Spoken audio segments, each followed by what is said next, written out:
president. His name is M.D. Selig, and he served in the military, fighter pilot.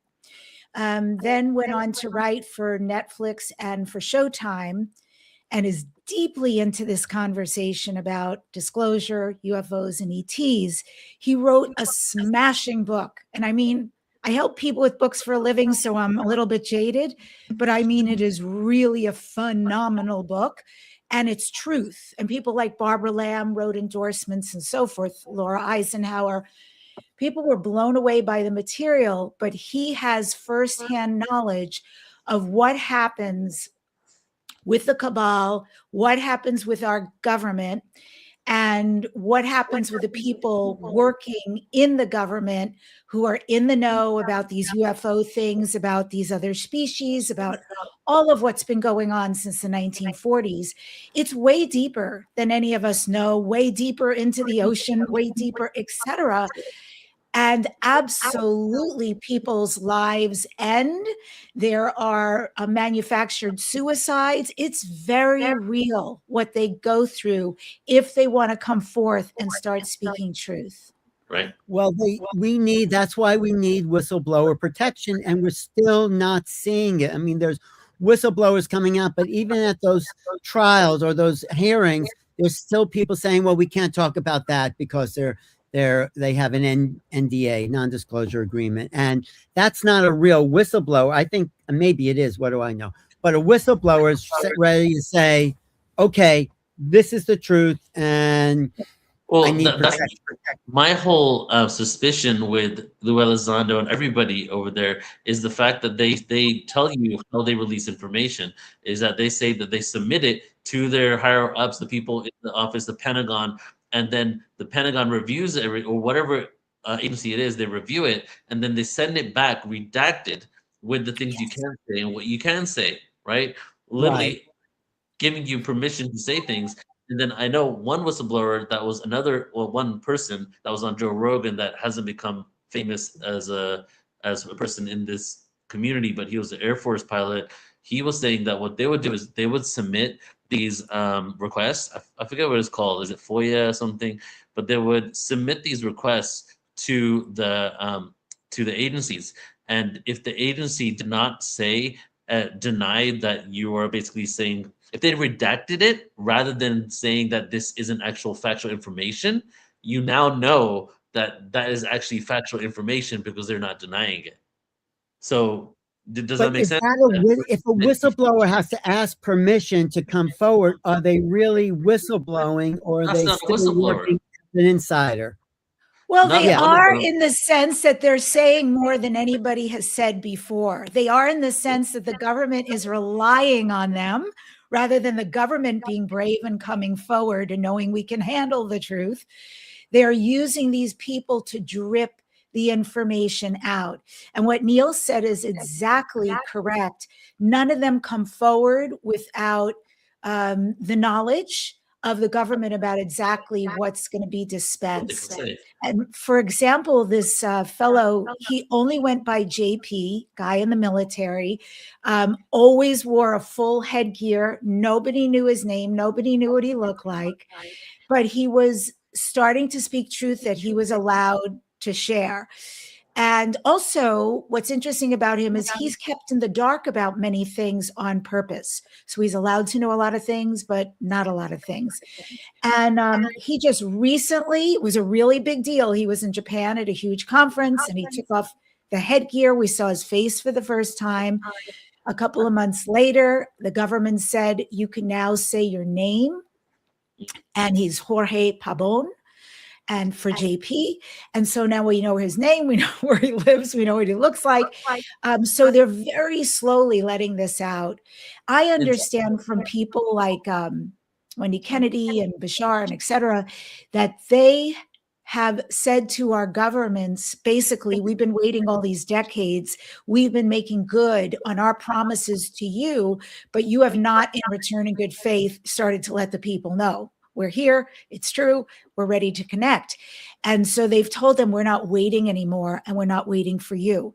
So they're taking it in their own hands. So it's like this multi-layered whistleblower, little bit of drips from these government people, us, and then definitely them revealing themselves way more.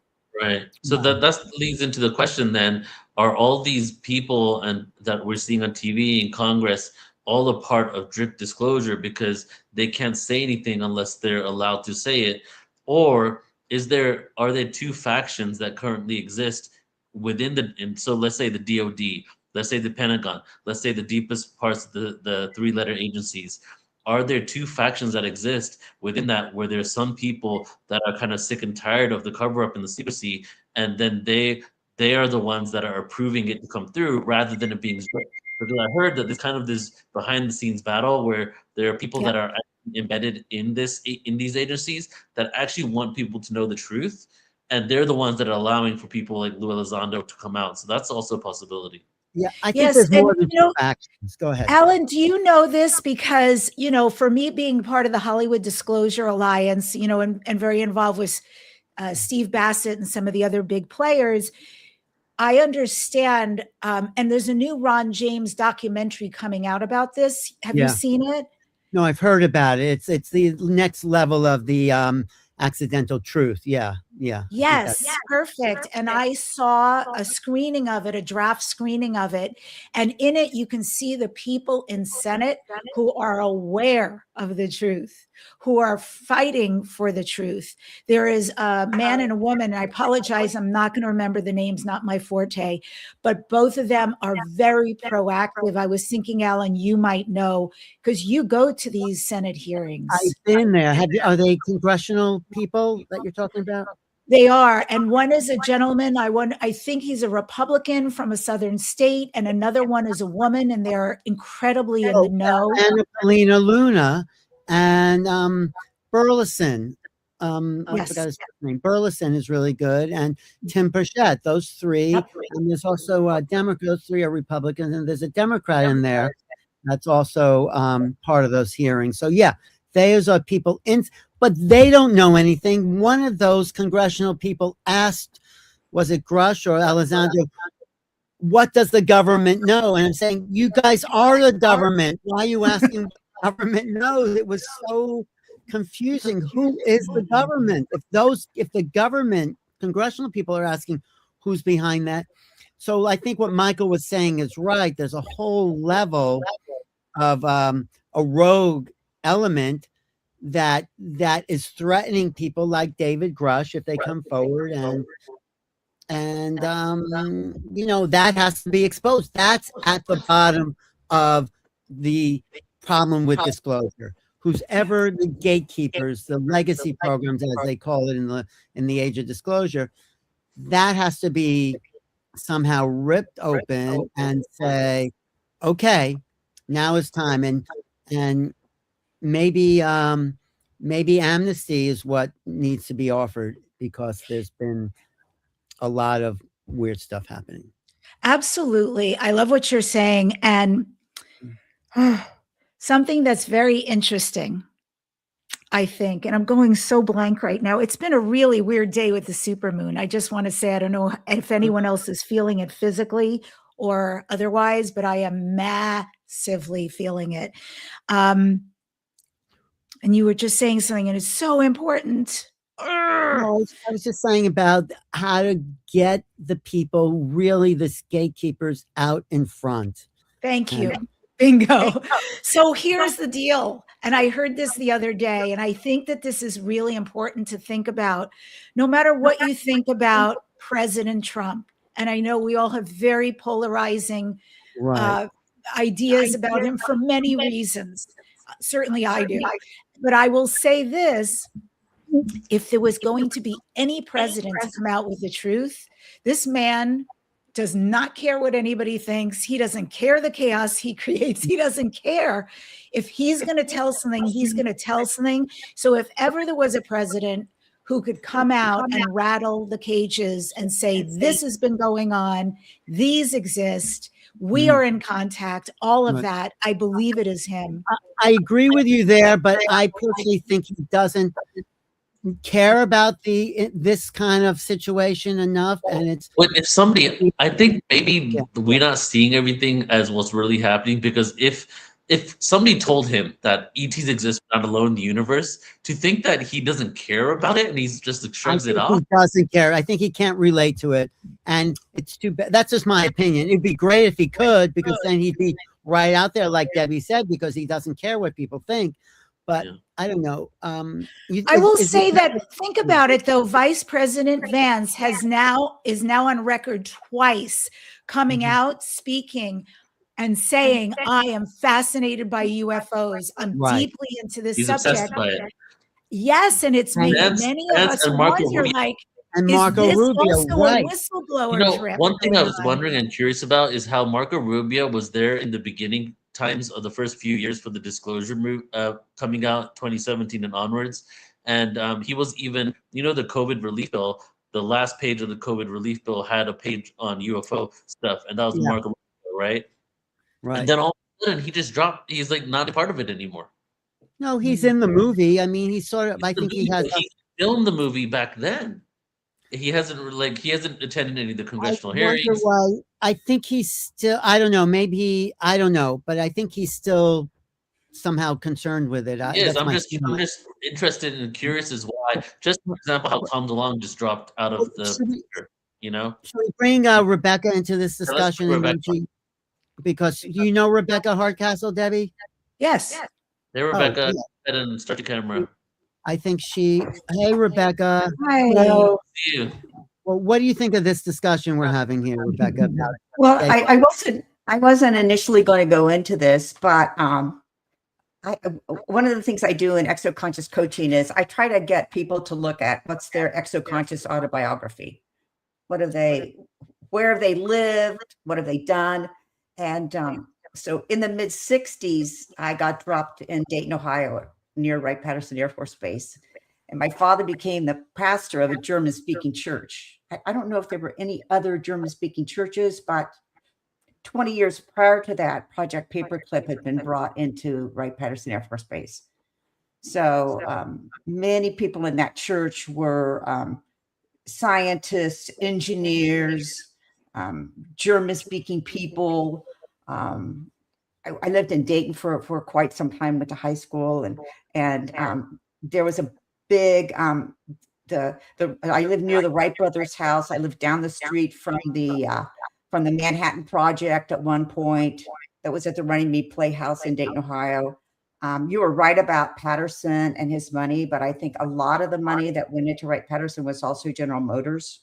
It's also tied very, very deeply into World War II, of course. I knew the LeMay family quite well. So, you just wonder. Did you know him, Curtis LeMay? I knew his niece well, and my parents were good friends with their family, their extended family.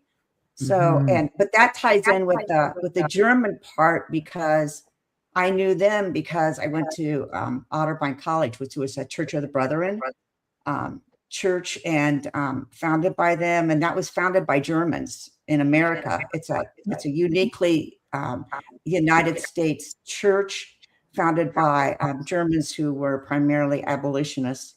But were they part of the Paperclip project that brought over Nazi scientists to that area?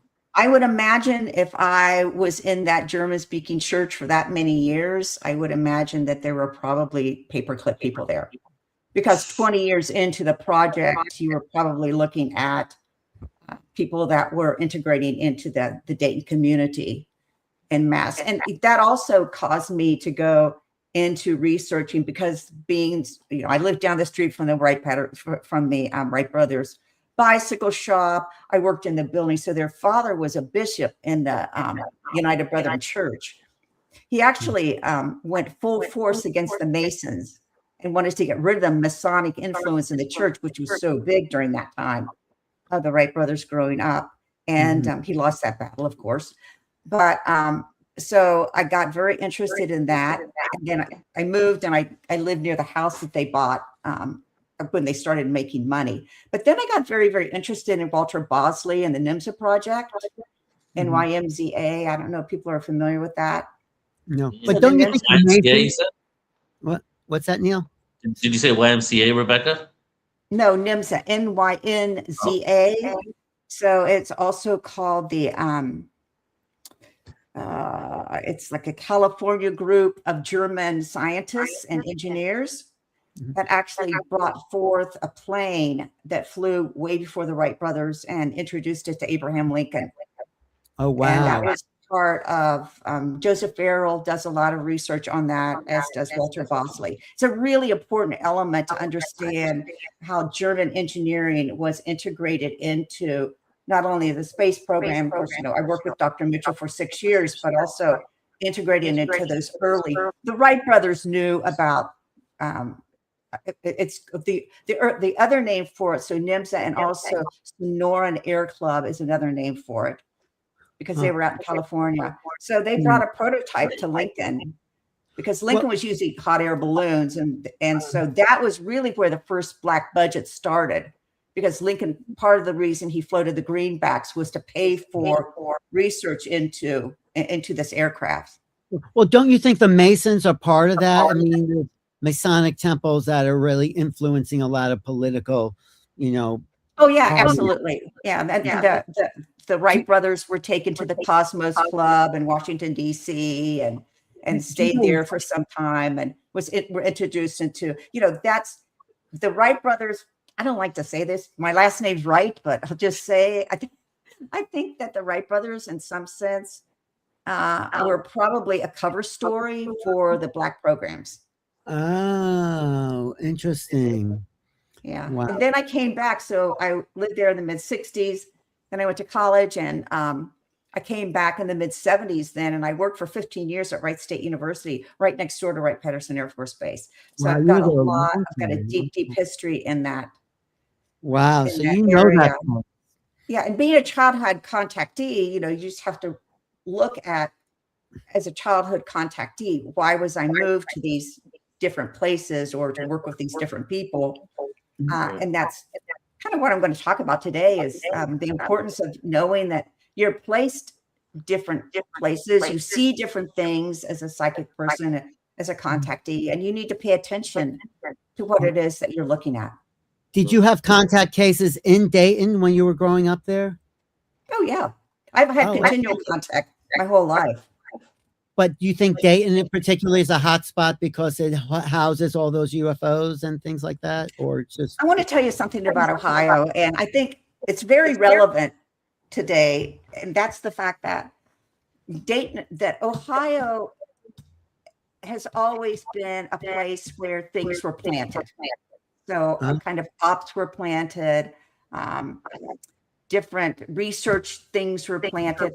Dayton, Ohio was like the Silicon Valley back in the 40s and the 50s and 60s. The hottest club in town was the Engineers Club.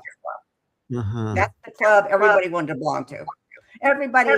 People, I knew so many people there in their garages, inventing things after they worked all day long. In the 80s, we had a man at the university where I worked, and he had paralyzed people up and walking with computers.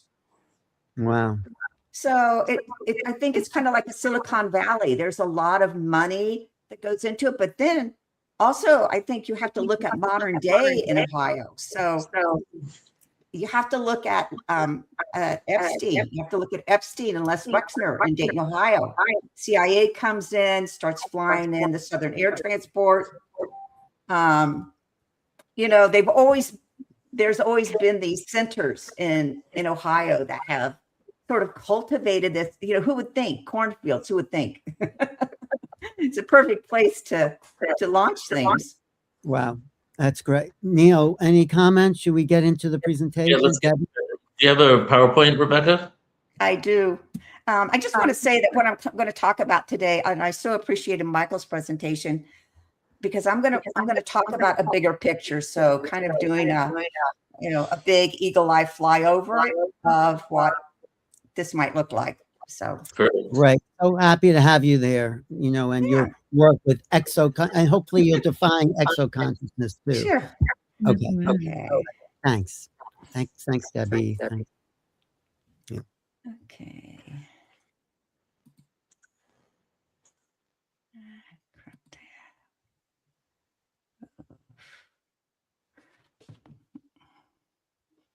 Okay, I'm not seeing my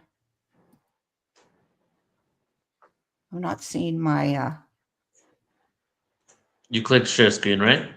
yeah. You could just go to and then share the entire desktop and pull up your presentation. I'm sorry, you're breaking up. What? 1 second here. Can you hear me? Yeah. Said you could click on the entire screen tab and then share your entire desktop, and then you Got can it. pull up. Found it. It just came up. Do you see it now? Am I sharing my screen? Yeah, go ahead and make the presentation full screen. Okay. Start from beginning. Okay. Am I good? We see it. It says StreamYard.com is sharing a window. Am I good? We see it, yeah. Okay, good. So as an introduction, as I said, I'm gonna zoom out for a wider view of disclosure today, kind of an eagle-eye perspective, and look at 4 main disclosure sectors and how they cooperate or knot up and cause problems for each other. And I'm going to examine how they're maybe at cross purposes with this knotting and actually impeding the disclosure process. These potential knots or impediments are exposed through questions that are never asked of the disclosure movement and questions that deserve answers. So imagine, if you will, there are 4 braids. So this image that I have up is actually something that's called a Bowen knot, B-O-W-E-N. So the Bowen knot is something that they use in Europe to describe a place of cultural significance. And I would submit that disclosure is really cosmically significant. So the Bowen knot is a perfect image to start to think about what disclosure means. And what happens in this Bowen knot is that there's 4 strands, and that these strands merge and separate as kind of waves and different forces, but the braid holds them all these 4 points together, and that's actually what forms the strength and the power of the ET presence and the human story around it. So the bigger picture disclosure I'm going to talk about today is, number 1, material science; number 2, transhumanism; number 3, cosmic changes; and number 4, exoconscious humans. So the first braid or knot that I'm looking at is these first 2 strands are material science and transhumanism. And those are really the forces of globalism, corporate control. We've been talking about military, government, artificial intelligence. And then the next 2 strands are exoconsciousness and cosmic changes, which signify individual independence and kind of an internal subjective force that happens. Like I was sharing what happened to me. I got moved to Dayton, Ohio. That was a subjective experience for me. So cosmic changes as well as exoconsciousness are really talking about internal material science, and transhumanism are more talking about external. So these 4 forces are easily pulled apart, and a lot of confusion comes from this being pulled apart, but each also propels the whole. So if you can imagine these 4 forces as a moving and a pliable, alive, conscious substance, that they complete each other, they overlap, they cooperate, but each strand has its own needs and power, and I would say cultural perspective. So as a result, the disclosure picture of ET contact can look more like a massive tangled knot rather than a unified interactive form. And I think we need to commit to perceiving both the tangled knot and the cooperative braiding if we're to move into an expansive vision of the future. So the material science strand, we've talked a lot about the Age of Disclosure movie today. Michael gave an excellent presentation on the nuts and bolts of witness testimony and craft. And the material science form really resides in universities, the military, intelligence, government, mainstream news, and of course, MUFON. So many mainstream ufologists still maintain the material view of UFOs, that it must be and include a potential national security threat comprised of random blips or unidentified craft on a telescope or a radar. And now these blips are becoming what we could see as secret corporate classified programs. So if there's no threat, then there's no disclosure. But that's a compromised message increasingly nodded by the opposing budgetary needs of counterintelligence, government, the military, and corporations. And I'm going to talk a little bit about how these budgetary economic forces cause knots to happen.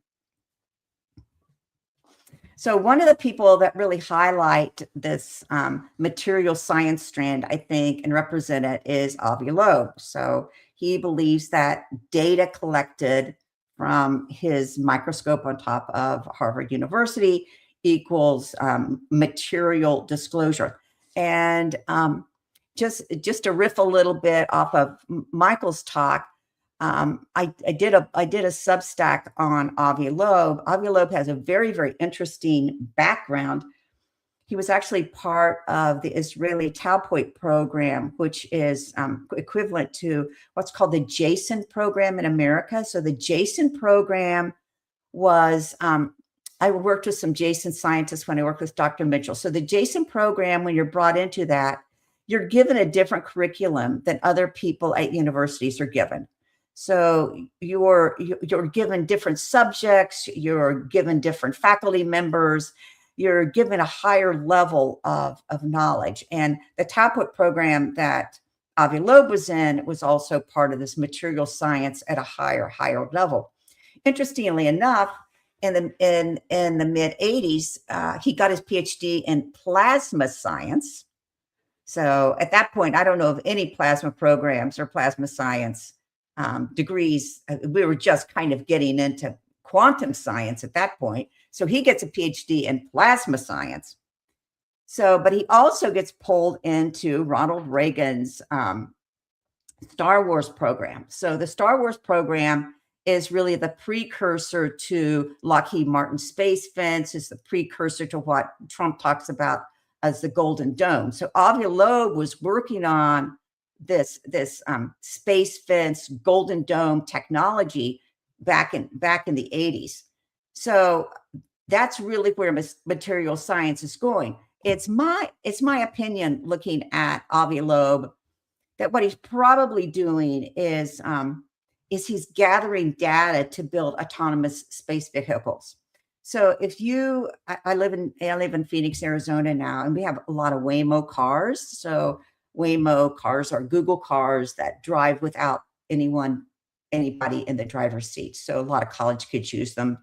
And they go on like short trips to the bars or clubs or to their friends or to class or whatever in Waymo cars, because they're not very expensive and they don't have a driver. So Waymo cars were developed by amassing an enormous amount of data that over years, these Waymo cars would drive around with a driver collecting data on the roads in Phoenix, and then all that data was put into these autonomous vehicles. I think the same thing is actually happening in space right now. I think that what Avi Loeb and different people that run these radars and labs and telescopes, what they're doing is they're filling the data bank so that we can have a more effective autonomous space vehicles that are part of Trump's Golden Dome. So one of the things I think we need to do with material government disclosure is I think we need to ask some hard questions. We all say, oh, we want to release all the files. We want to know everything that's happened with ET source craft, with back engineered craft, but we don't really ask the question of, and then what? And then what's next? So one of the things that's never really asked of the people that testify in Congress or the people that make age of disclosure or an Avi Loeb is, are you okay with corporations owning ET sourced patents? Is that okay with you?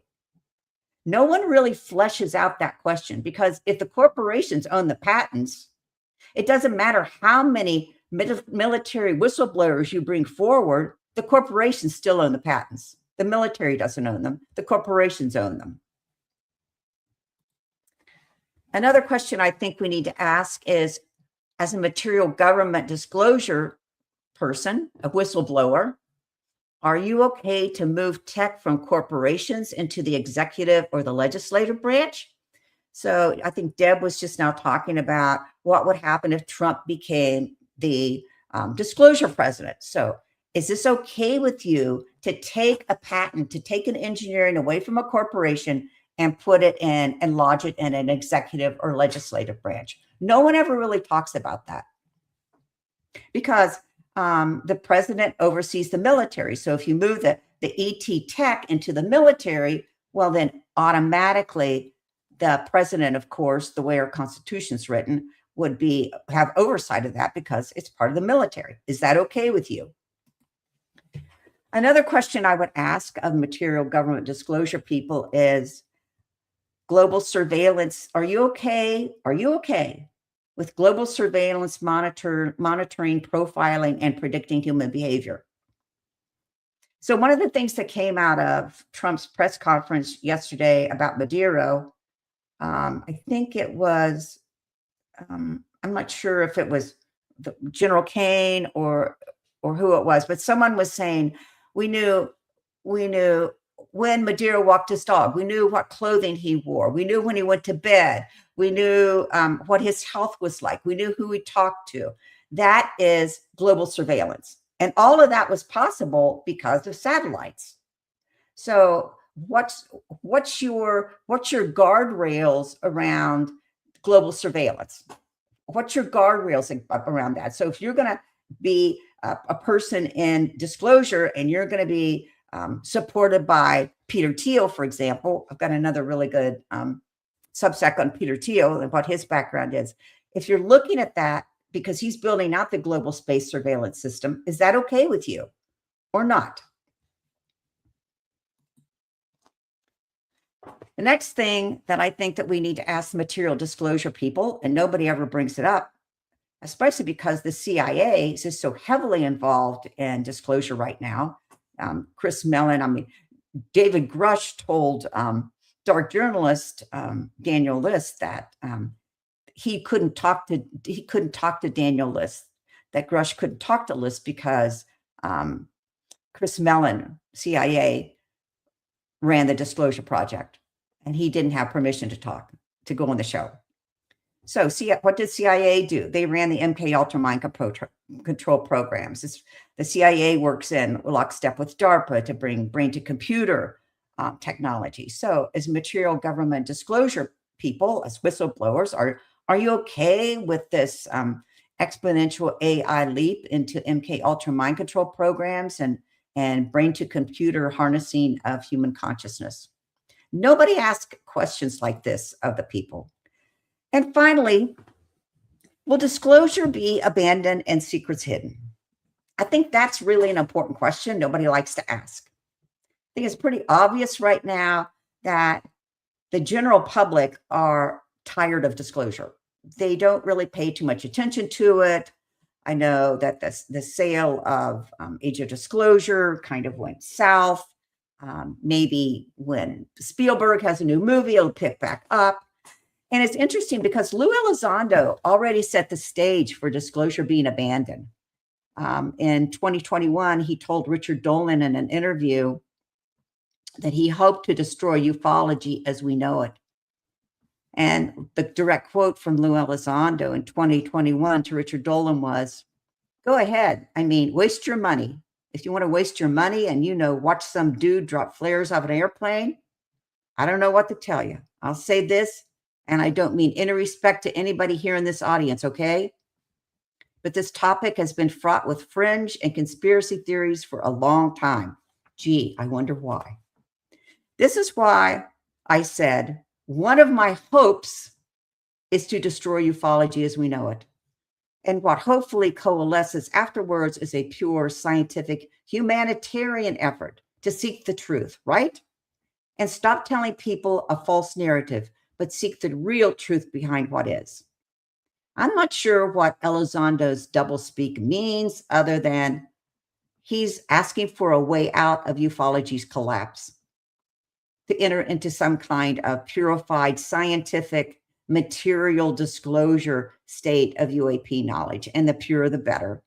So voila, any difficulties disappear, no questions are answered, no knots are untangled. Second one's a transhumanist strand.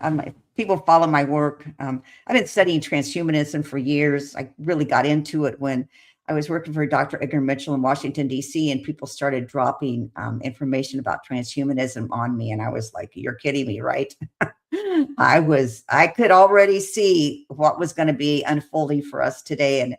And 2026, we're living right into it. I don't know, Elon Musk today on X was saying that we're in the singularity already, whatever that means.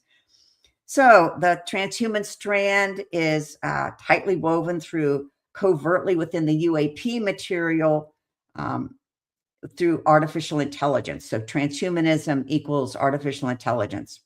So transhumanism is a perspective that future advancements of the human species must be achieved through technological enhancements and or extension. So when I was talking earlier about the professor at Wright State University that had people up and walking with a computer linked into a computer. One girl walked across the stage and got her diploma when she graduated. And another woman walked down the aisle with her father hooked up to this device. So what we're looking at is, these different devices actually not corded to a computer, but actually inside the individual as a computer chip.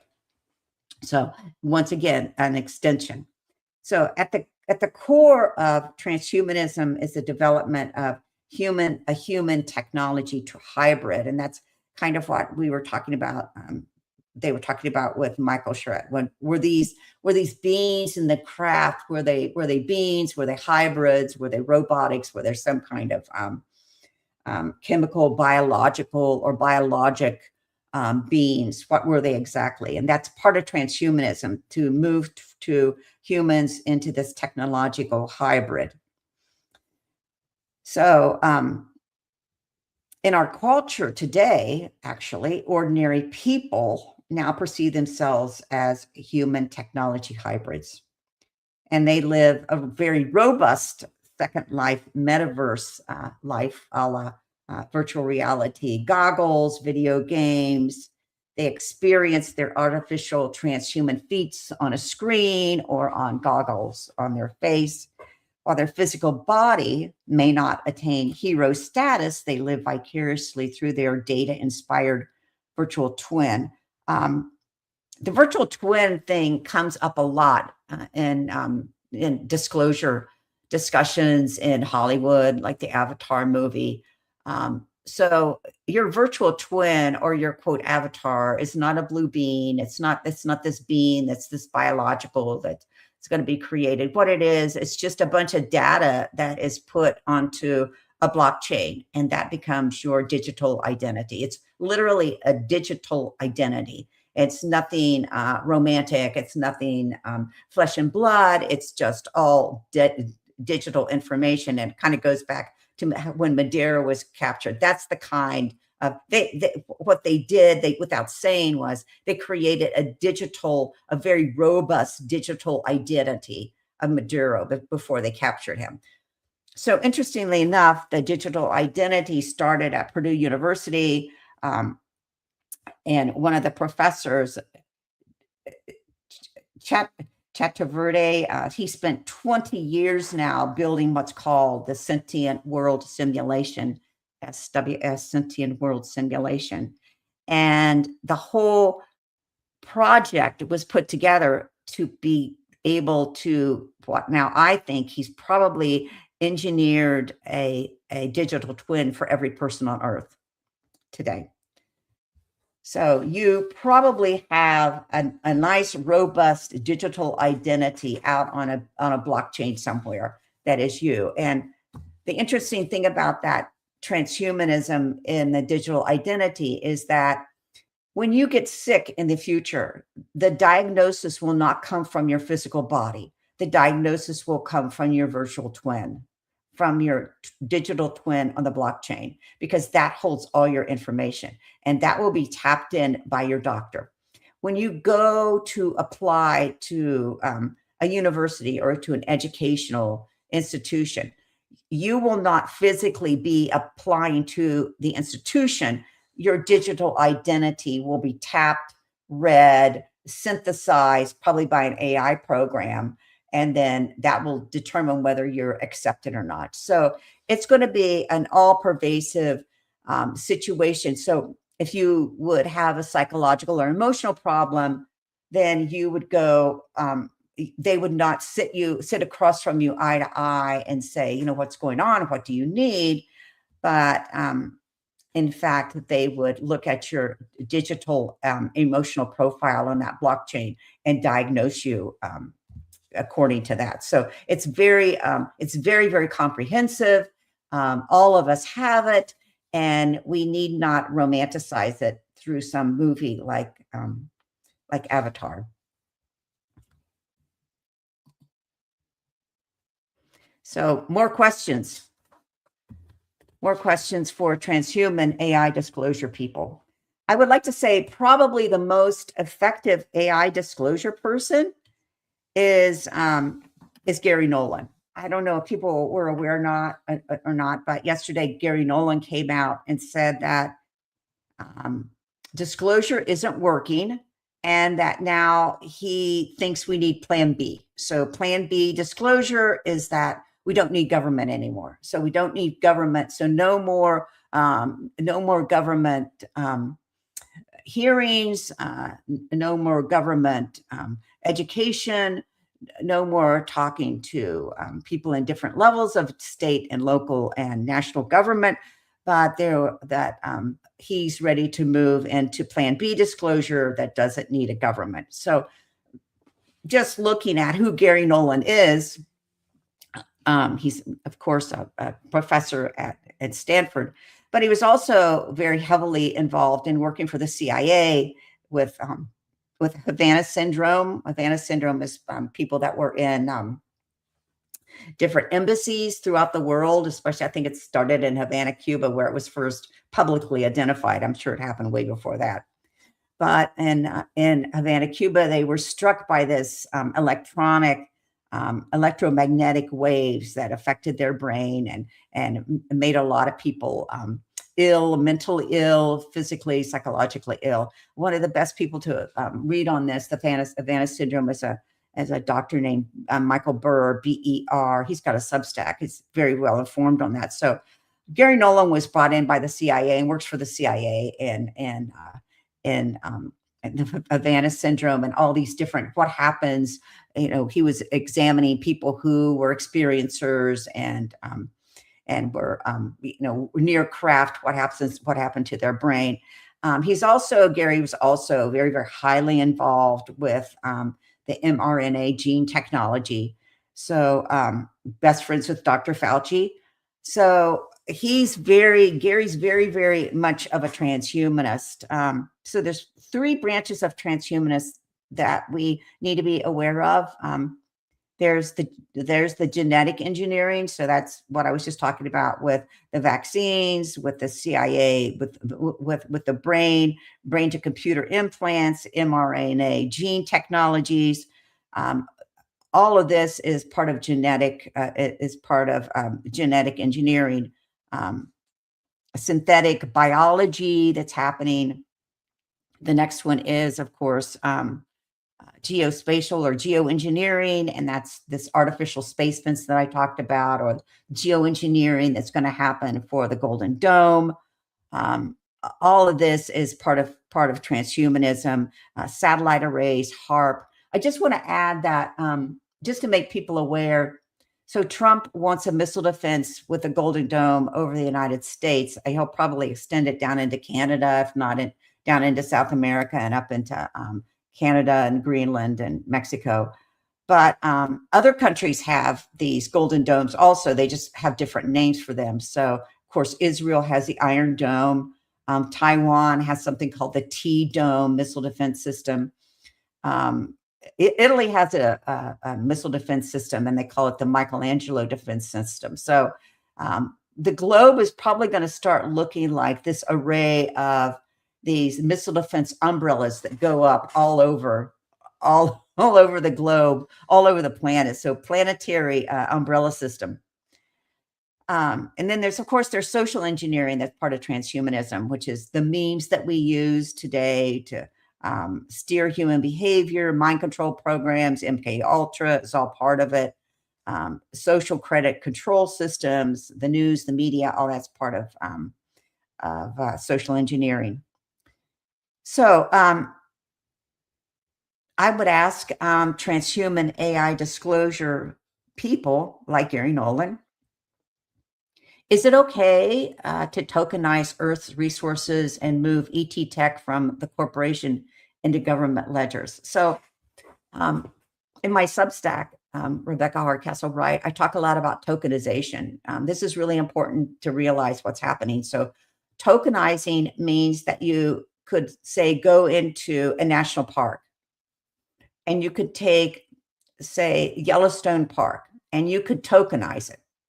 So you could take it and make it an entry on a blockchain ledger. So if you maybe watched A Christmas Carol, so the greedy man in A Christmas Carol, he ran like an accounting firm, an auditing firm, and he had a ledger where he would write, how much money Bob Cratchit made and how many hours he worked. Those are ledgers. Those are financial ledgers. Well, financial ledgers that in ink and, even typed or put out on a Excel spreadsheet, those are all going to become digitalized. And that's what's called a token.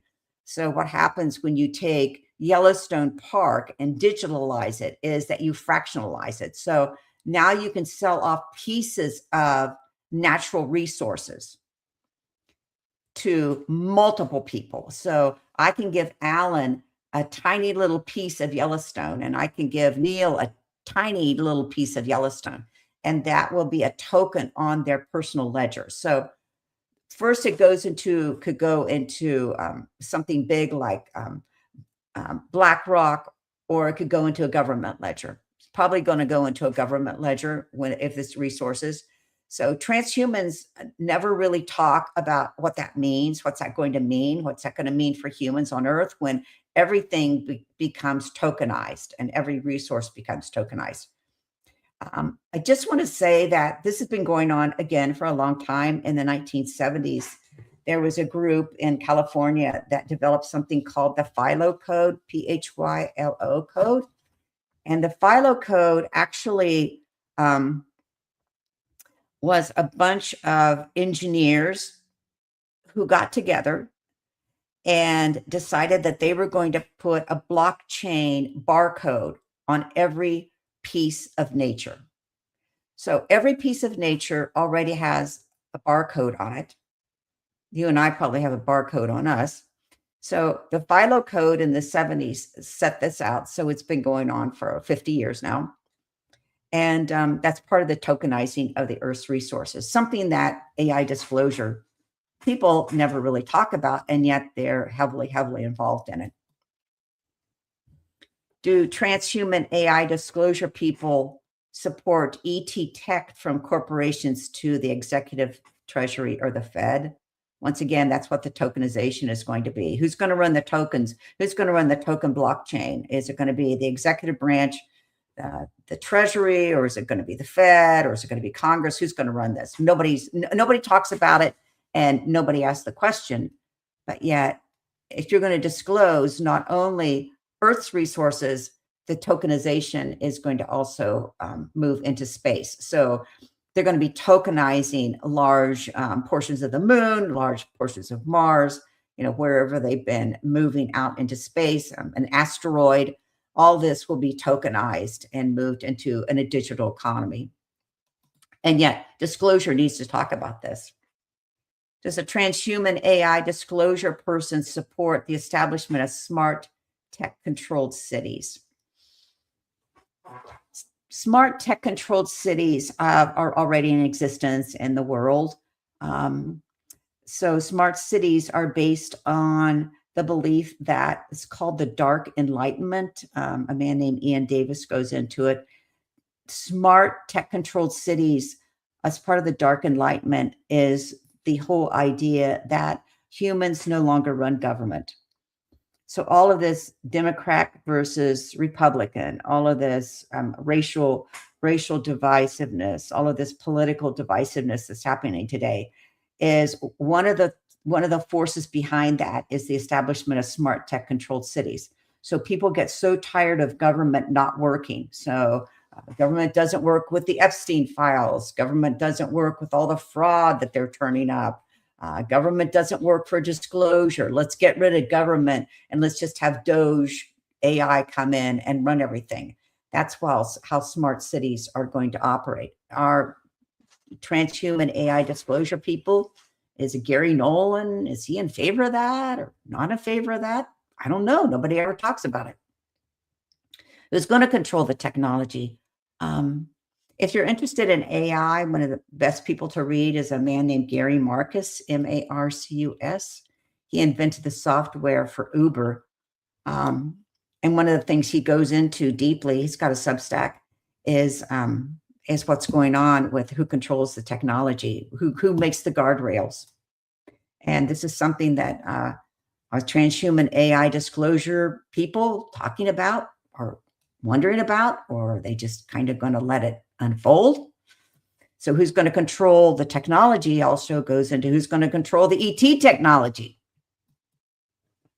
And will disclosure be abandoned for AI elite control, which goes again into the whole dark enlightenment. So dark enlightenment is what's called an occult inversion. So enlightenment's light, but then you call it dark. So it's obviously has some occult underpinnings to it. So the next thread or the next strand in the bow and knot that I think is significant. So we've had material science, we've had transhumanism, and I think the third strand that's of primary importance is planetary cosmic changes. So I believe that cosmic changes accelerate conscious advancement. It's as though the cosmic changes cooperate with human transformation. These climate changes include coronal mass ejections, we call them CMEs, solar winds, solar storms, planetary movements, all of this happening with the sun and the need to, like, the sun's our enemy. We need to block the sun out. It's coming from a lot of the globalists at this point. But the sun, I mean, that's an experiment in naivete. The sun's way too powerful for them to ever block it out. So I believe that all of these images that we're getting from the sun, all of these coronal mass ejections, auroras, solar winds we talk about, I think they really awaken our body and our being, and our consciousness gets magnified by this. And we do begin to see multidimensionals, extraterrestrials, and angelic beings. So we're basically internally, again, subjectively, internally awakening to a host of outer forces that are internally working on us. Why is this knowledge coming out now? Well, if you look at it historically, before the 1980s, humans really had very limited access even to astrology. So, the original astrology charts probably came from the Dendera zodiac on the ceiling of the Temple of Horus in Egypt. So there were ancient rulers, priests, and wealthy elite, and they hired their astrologers, which is very timely right now because we're going into the season of what in Christianity is called the Epiphany. So the Epiphany is where the three wise men came from the East and visited the Christ child. So who were these three wise men, well, of course, they were astrologers. But the people that had the astrologers work for them were the generals, the rulers, the political forces, the wealthy elite, the secret occult schools. They all had astrologers. The common people, not so much. But in the 1980s, astrology became available to everyone due to the internet, probably more the late 1980s. And with advanced software, anybody can create a chart online. They can read their own astrological influences. And I think that this is one of the main thrusts into cosmic consciousness for people, because they look at the stars and they look at the constellations in a totally different way because of that. So if you combine astrology with scientifically sophisticated telescopes and radars, humans are looking out into space all the time now, and that's affecting who they are.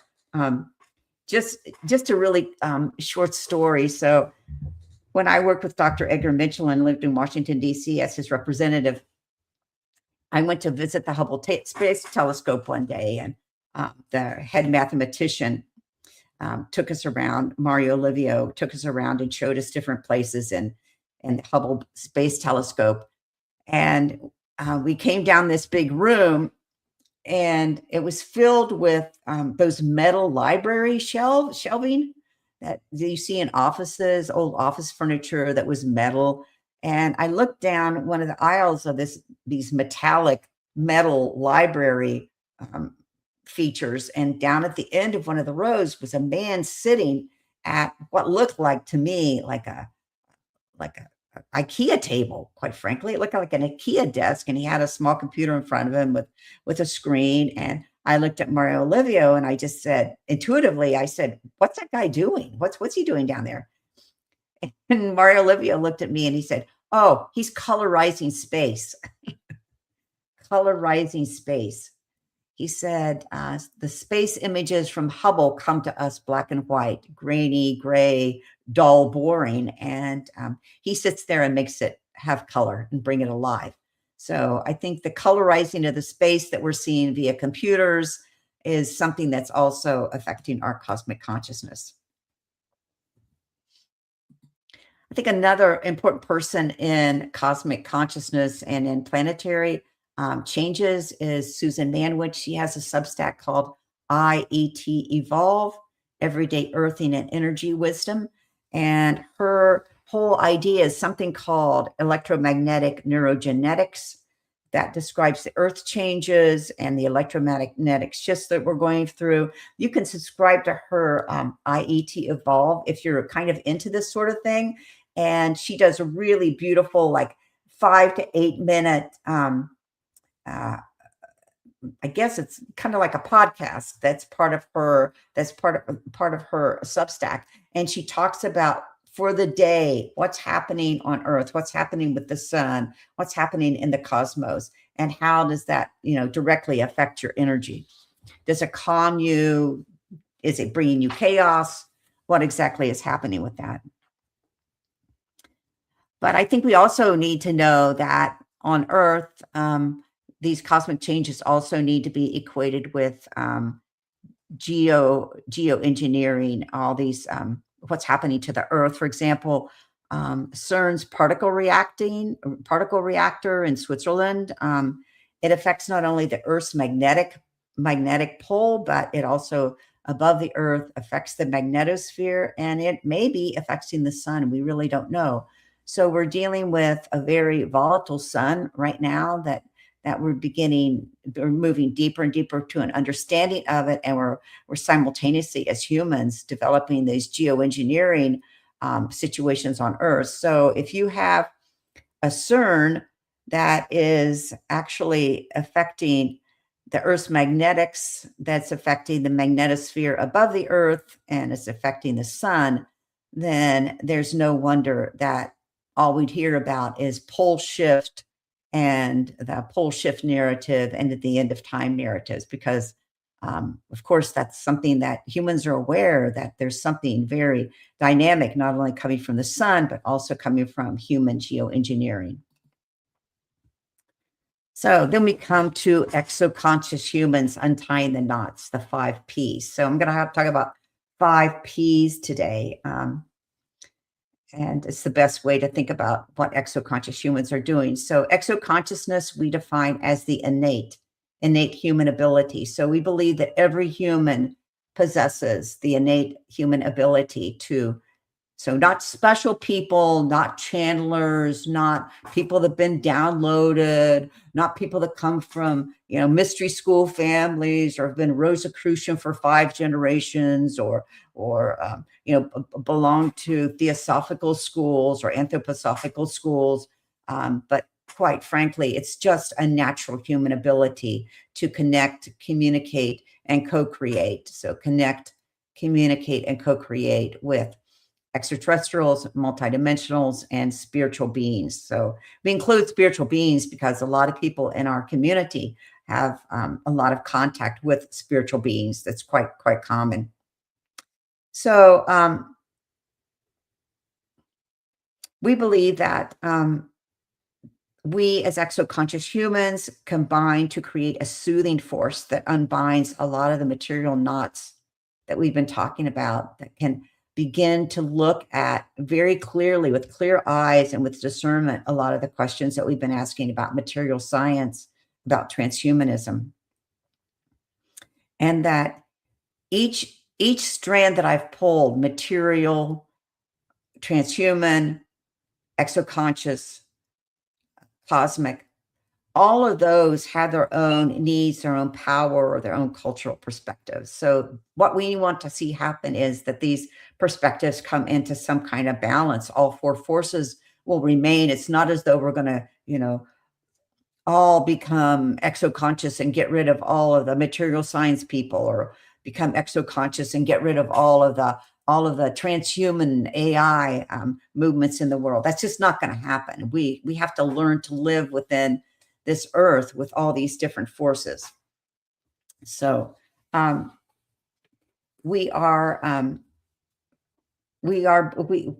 believe in the advancement of natural human consciousness. So natural human consciousness would be something that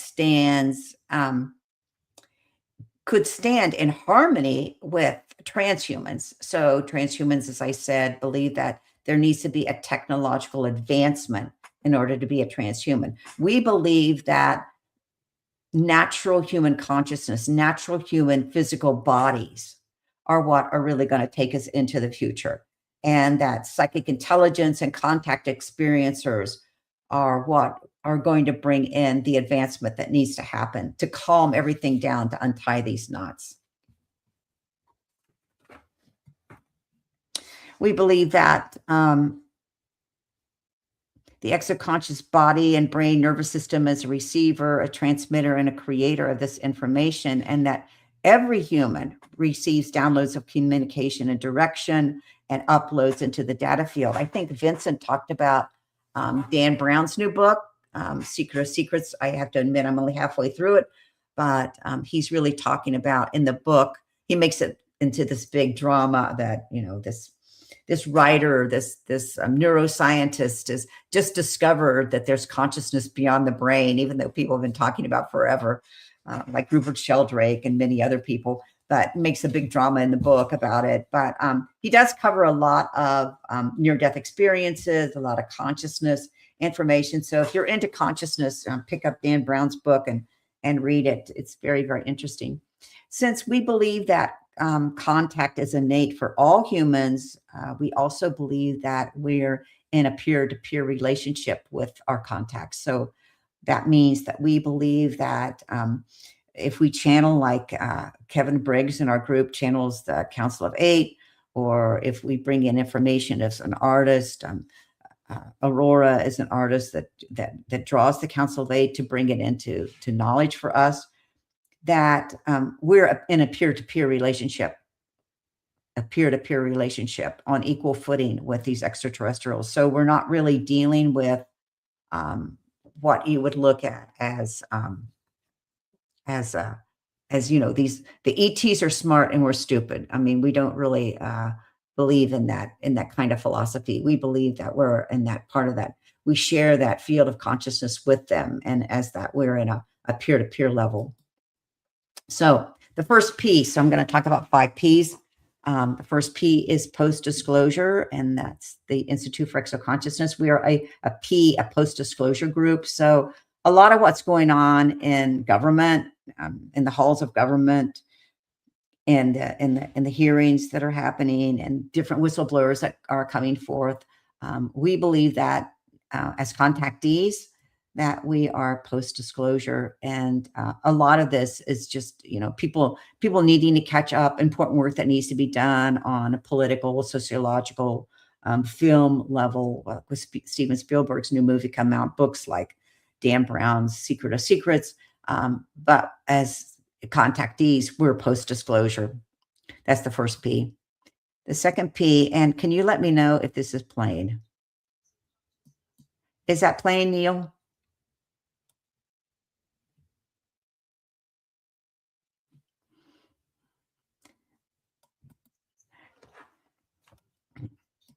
Neil, I need to know if, or Alan, I need to know if that's playing. It's playing now. Oh, good. Okay, thank you. It was playing and it stopped. So click play. There we go. Is there supposed to be sound? Yeah, it's on. We don't hear any sound. Is it coming up?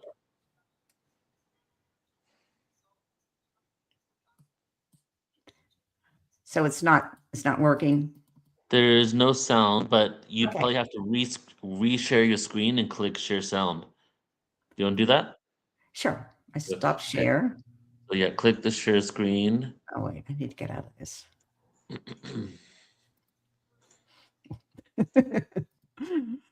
It's not, I can't.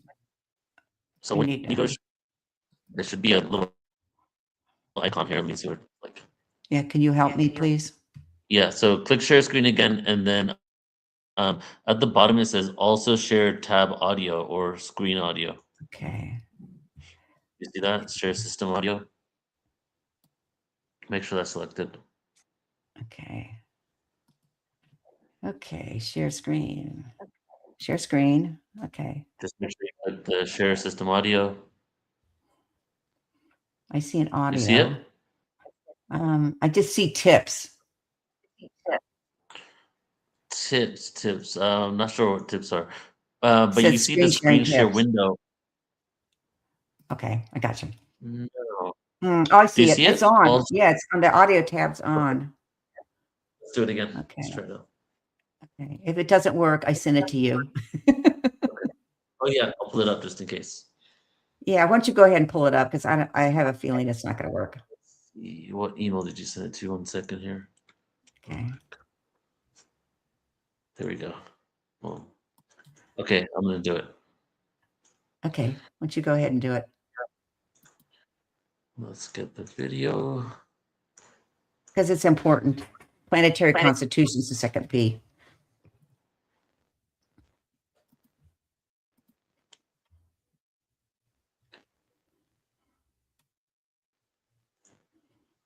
Okay, here we go. Special program. All right, do you see it? I see it. Okay, let's play it. Let me know if you don't hear For it. Exoconsciousness is the first Good. disclosure organization to support co-creation between natural human and off-planet intelligences. When members of the Institute focused on how exoconscious humans will guide our spacefaring future, the result was a comprehensive document, the Exoconscious Planetary Constitution, a groundbreaking document designed to establish a framework for the rights and responsibilities of humanity in its interactions with non-human entities. As humanity stands on the threshold of significant advancements in space exploration and interspecies communication, we invite you to listen closely to the Constitution and share it with your friends and colleagues. Thank you. Planetary Constitution by the Institute for Exoconsciousness. We, the people of planet Earth, in order to form a more perfect interplanetary global union, establish justice, ensure domestic tranquility, provide for the common defense, promote the general welfare, and secure the blessings of liberty to ourselves and our posterity as a human race. Do ordain and establish this Constitution for the United States and planet Earth. Whereas number 1, natural human consciousness is a fundamental and precious right of all humans and embodies the inalienable human rights to life, liberty, and the pursuit of health and happiness. 2, all humans have the inalienable right to protect their consciousness from spiritual, energetic, physical, or environmental influence or interference from humans and non-human entities. 3, non-human entities, both natural and artificial, have historically and currently interact with governments and individuals of the human race on planet Earth. 4, humans have the ability and intention to explore outer space, including other planets, moons, dimensions, and celestial bodies. 5. Space exploration increases the likelihood of increased interactions with unknown types of species of non-human entities. 6, encounters with non-human entities raise important issues for the future of the human race, including intergalactic communication, independence, negotiation, governance, diplomacy, technology, trade, ownership, protection, interference, and consciousness. 7, many humans known as contactees and experiencers are experiencing direct contact and communication with non-human entities. The term exoconsciousness has been created to describe this unique form of communication. It includes, but is not limited to, co-creation with non-human intelligences, telepathic knowledge, spaceship piloting, predictions of global warfare and environmental issues, medical healing, DNA alterations, and interdimensional and intergalactic exploration. number 8, the United States government and other governments have engaged in a long-term campaign to hide black budget programs, exclude the general population from its knowledge of non-human interactions, and discredit claims made by contactees and experiencers, all in an effort to maintain maximum security about non-human interactions with humans. Now, therefore, we declare 1. Contactees and experiencers must be included in human interactions with non-human entities on behalf of governments of planet Earth. 2, contactees and experiencers can communicate with and thereby gain a better understanding of non-human interactions, capabilities, and plans than traditional government space programs or existing human technologies.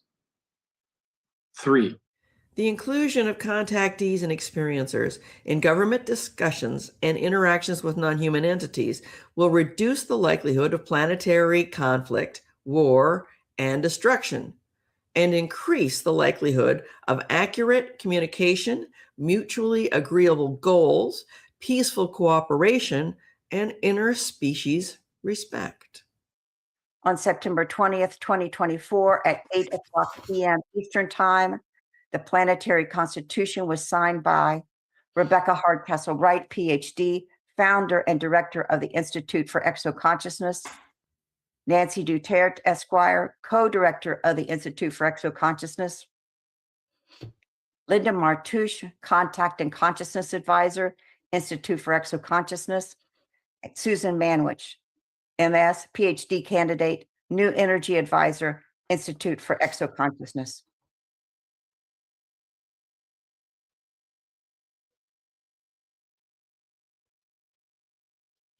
Thanks. Thank you. Appreciate that.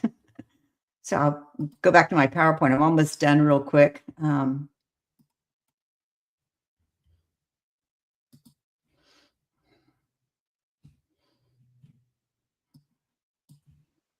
Yeah, just go ahead and screen share once again. Okay. Split up.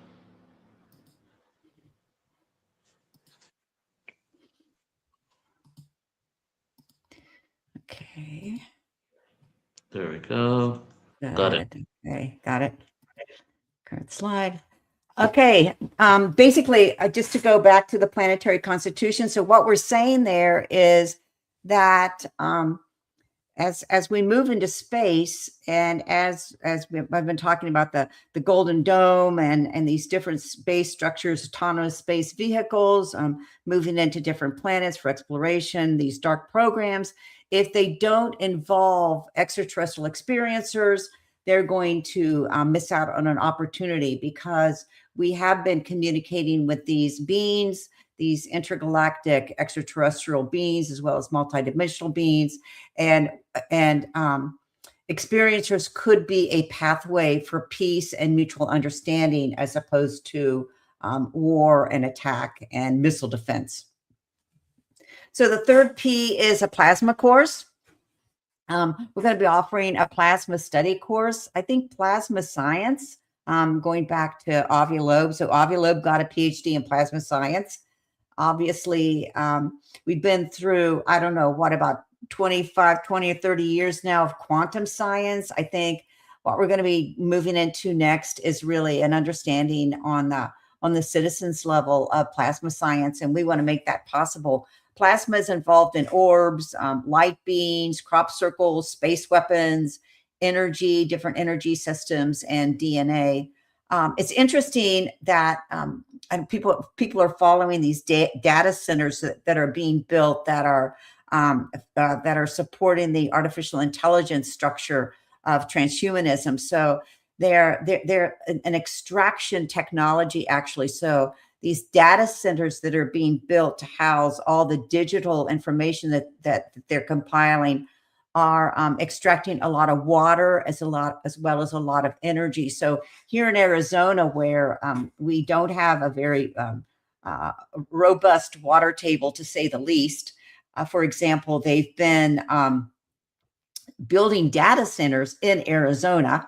We're one of the primary places for data centers. And ironically, just go back to our early comments about Dayton, Ohio. Ohio and Columbus, Ohio is the second place that these data centers are being built, primary centers. So Arizona, Ohio.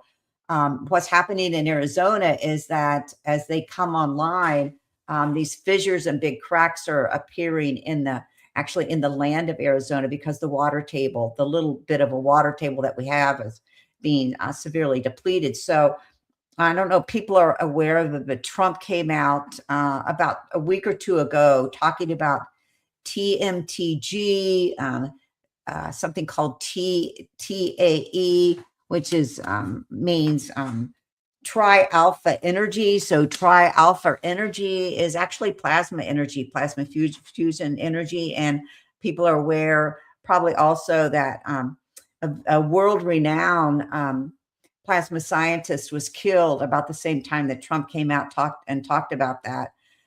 He was shot. He was shot. I think the same time as a big university shooting happened. One of the Ivy League schools. At the same time, this MIT plasma physicist was also killed. So, what's going to happen? So when I work with Dr. Edgar Mitchell, we worked on 0-point energy in Washington, D.C., trying to bring it forward. So 0-point energy is plasma science. It's fusion science. It's part of 0-point energy.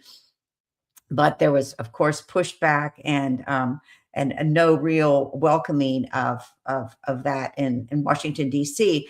But because of these data centers needing such incredible amounts of energy, it looks to me like we are going to hear more and more in the coming years about plasma science, about plasma fusion, especially about plasma energy, because you're going to need an alternative energy source to run these data centers. Solar energy, coal, nuclear, you can run them on nuclear, of course, but I think that that's probably going to become the doorway, I feel, for 0-point energy, plasma fusion, and all of that. So also inside our body is plasma. So our DNA is plasma. So we're plasma beings. We're actually plasma light beings. And we're going to be studying that. If you want to join us in that study, just join our Substack. We have a coaching group at this part of this also. So we're just going to have a year about learning about plasma. It's going to be a collaborative learning situation. It's the cheapest course out there. It's $8 a month to join the course. So you can apply at RebeccaHardcastleWright.substack.com as part of that. Anyway, I think plasma science is going to be one of the more exciting things that we learn about as humans in the coming years. So the fourth P is prevention of weapons in space. We work with Carol Rosin and the people in China and Russia and the UN that she put together for the Treaty for the Prevention of Weapons in Space.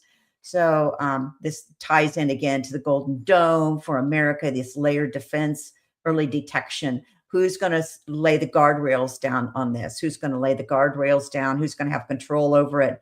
Who's going to monitor it? Like, we all belong on this globe. We all belong on this earth, this planet Earth, and preventions of weapons in space, I think, is something that we need to move toward as an experiencer group. The fifth P is psychic advancement. We talk a lot about psychic advancement. I just noticed some people, we have a group that meets monthly, and we also have a group that meets weekly. And also every Friday, I publish something called Moving Forward Friday, updates for insights for a post-disclosure future. So there's a lot of consciousness, psychic advancement that I put into these weekly Moving Forward Fridays, as well as all of the Substacks that we publish.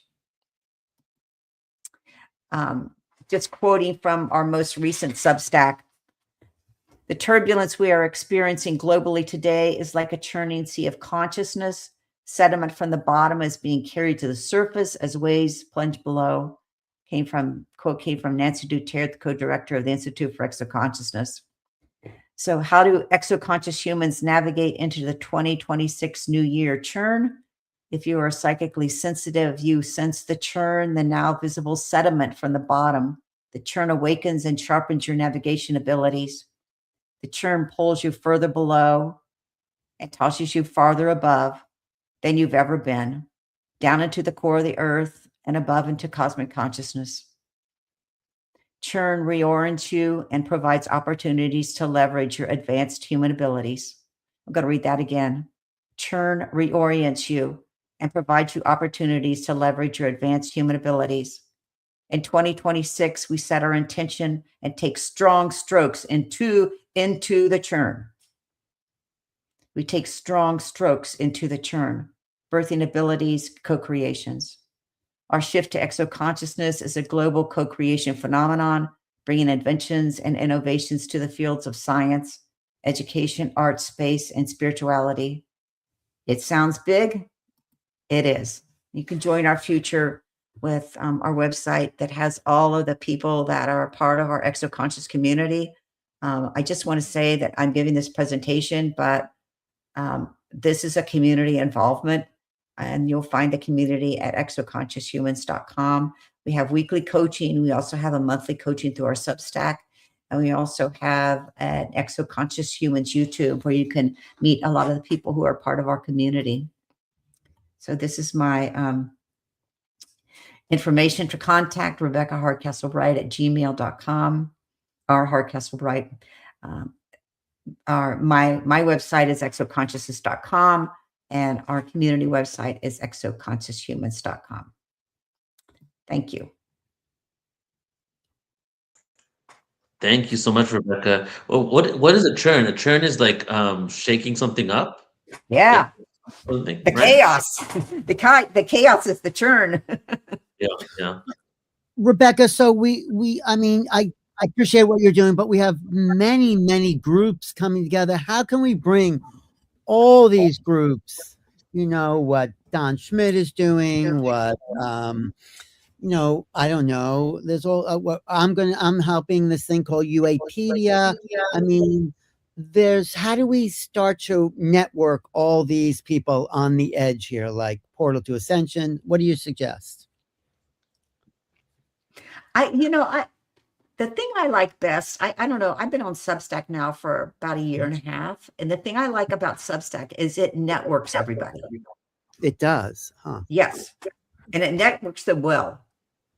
How does how does that happen? So I write my Substack, and then I recommend other people's Substacks. Oh, And then there's also a chat feature. So if all these different groups coalesce their blogs or whatever it is that they're writing their PR into Substack, then they could all connect with each other on Substack, because Substack came out of COVID.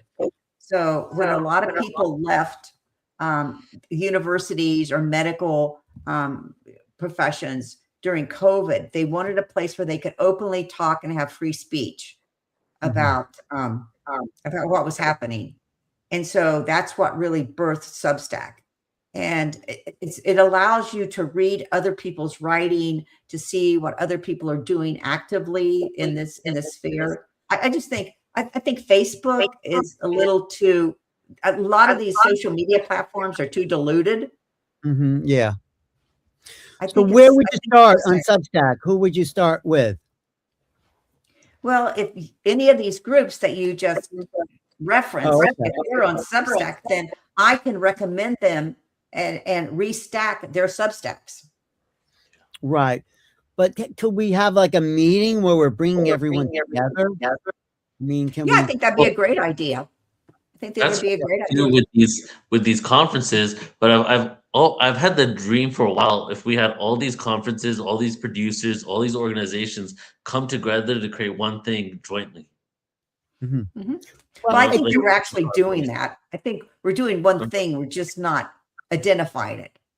Well, it's not just coming together, it's taking action. Like I've been proposing and talking to Danny or mentioned to Danny Sheehan about a march on Washington with hundreds of thousands of people demanding transparency. I mean, you get major speakers there, you get people standing in front of the steps of the Lincoln Memorial, wherever, and you say, this is a united front of people, experiencers, government insiders, military, whistleblowers. And I mean, that's how people gather attention. I think we could get 10,000 people there. Maybe that's optimistic, but we could get a lot of people there.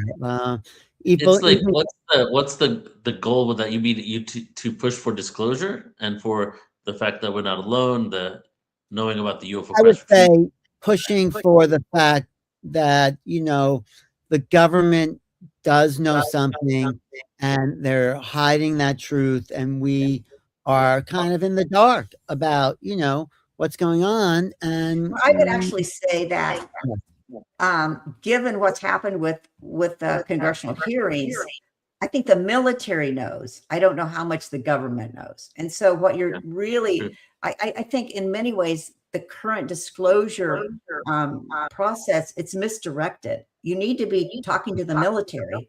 You need to be talking to the Wright-Patterson people. Well, there was military at the last. There was the utility.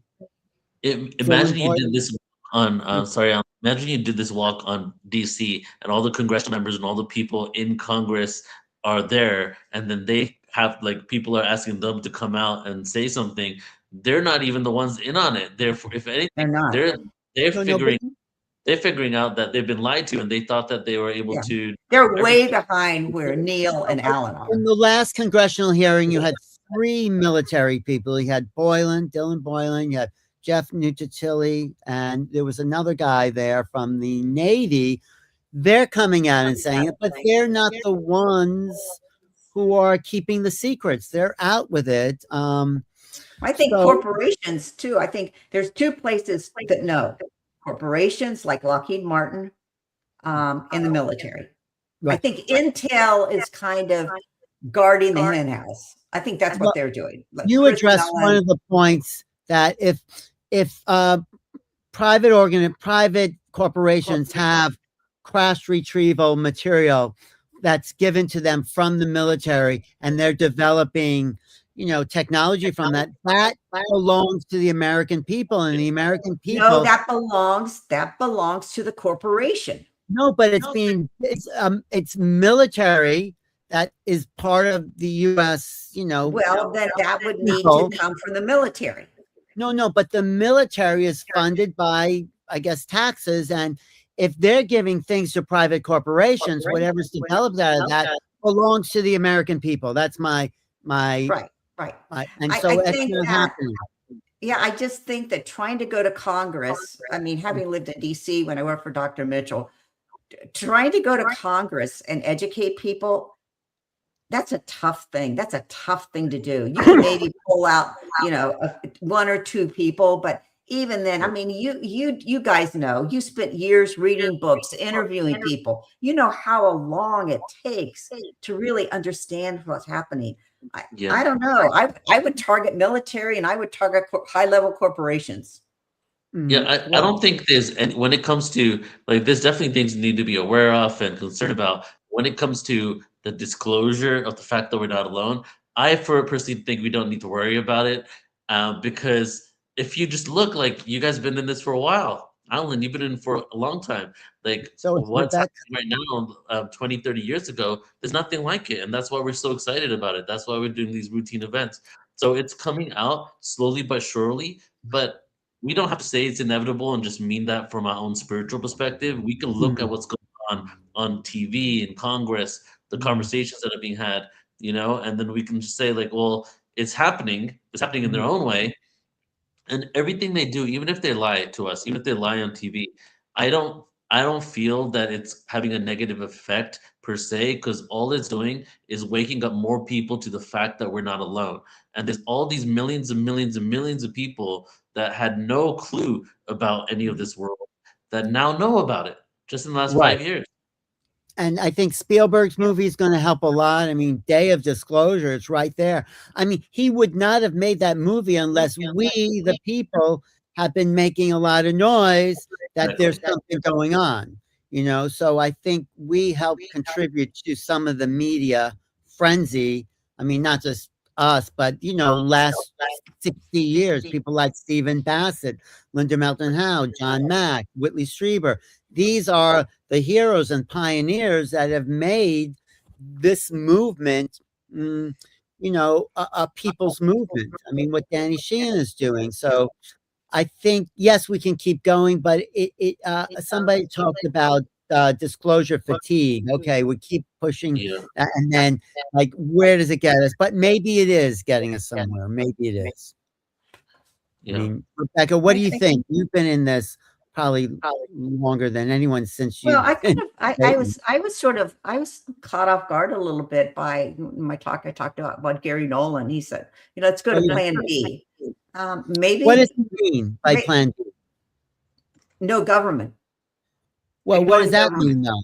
That means that put disclosure into the academic researchers. Let the academic researchers and the scientists do the disclosure.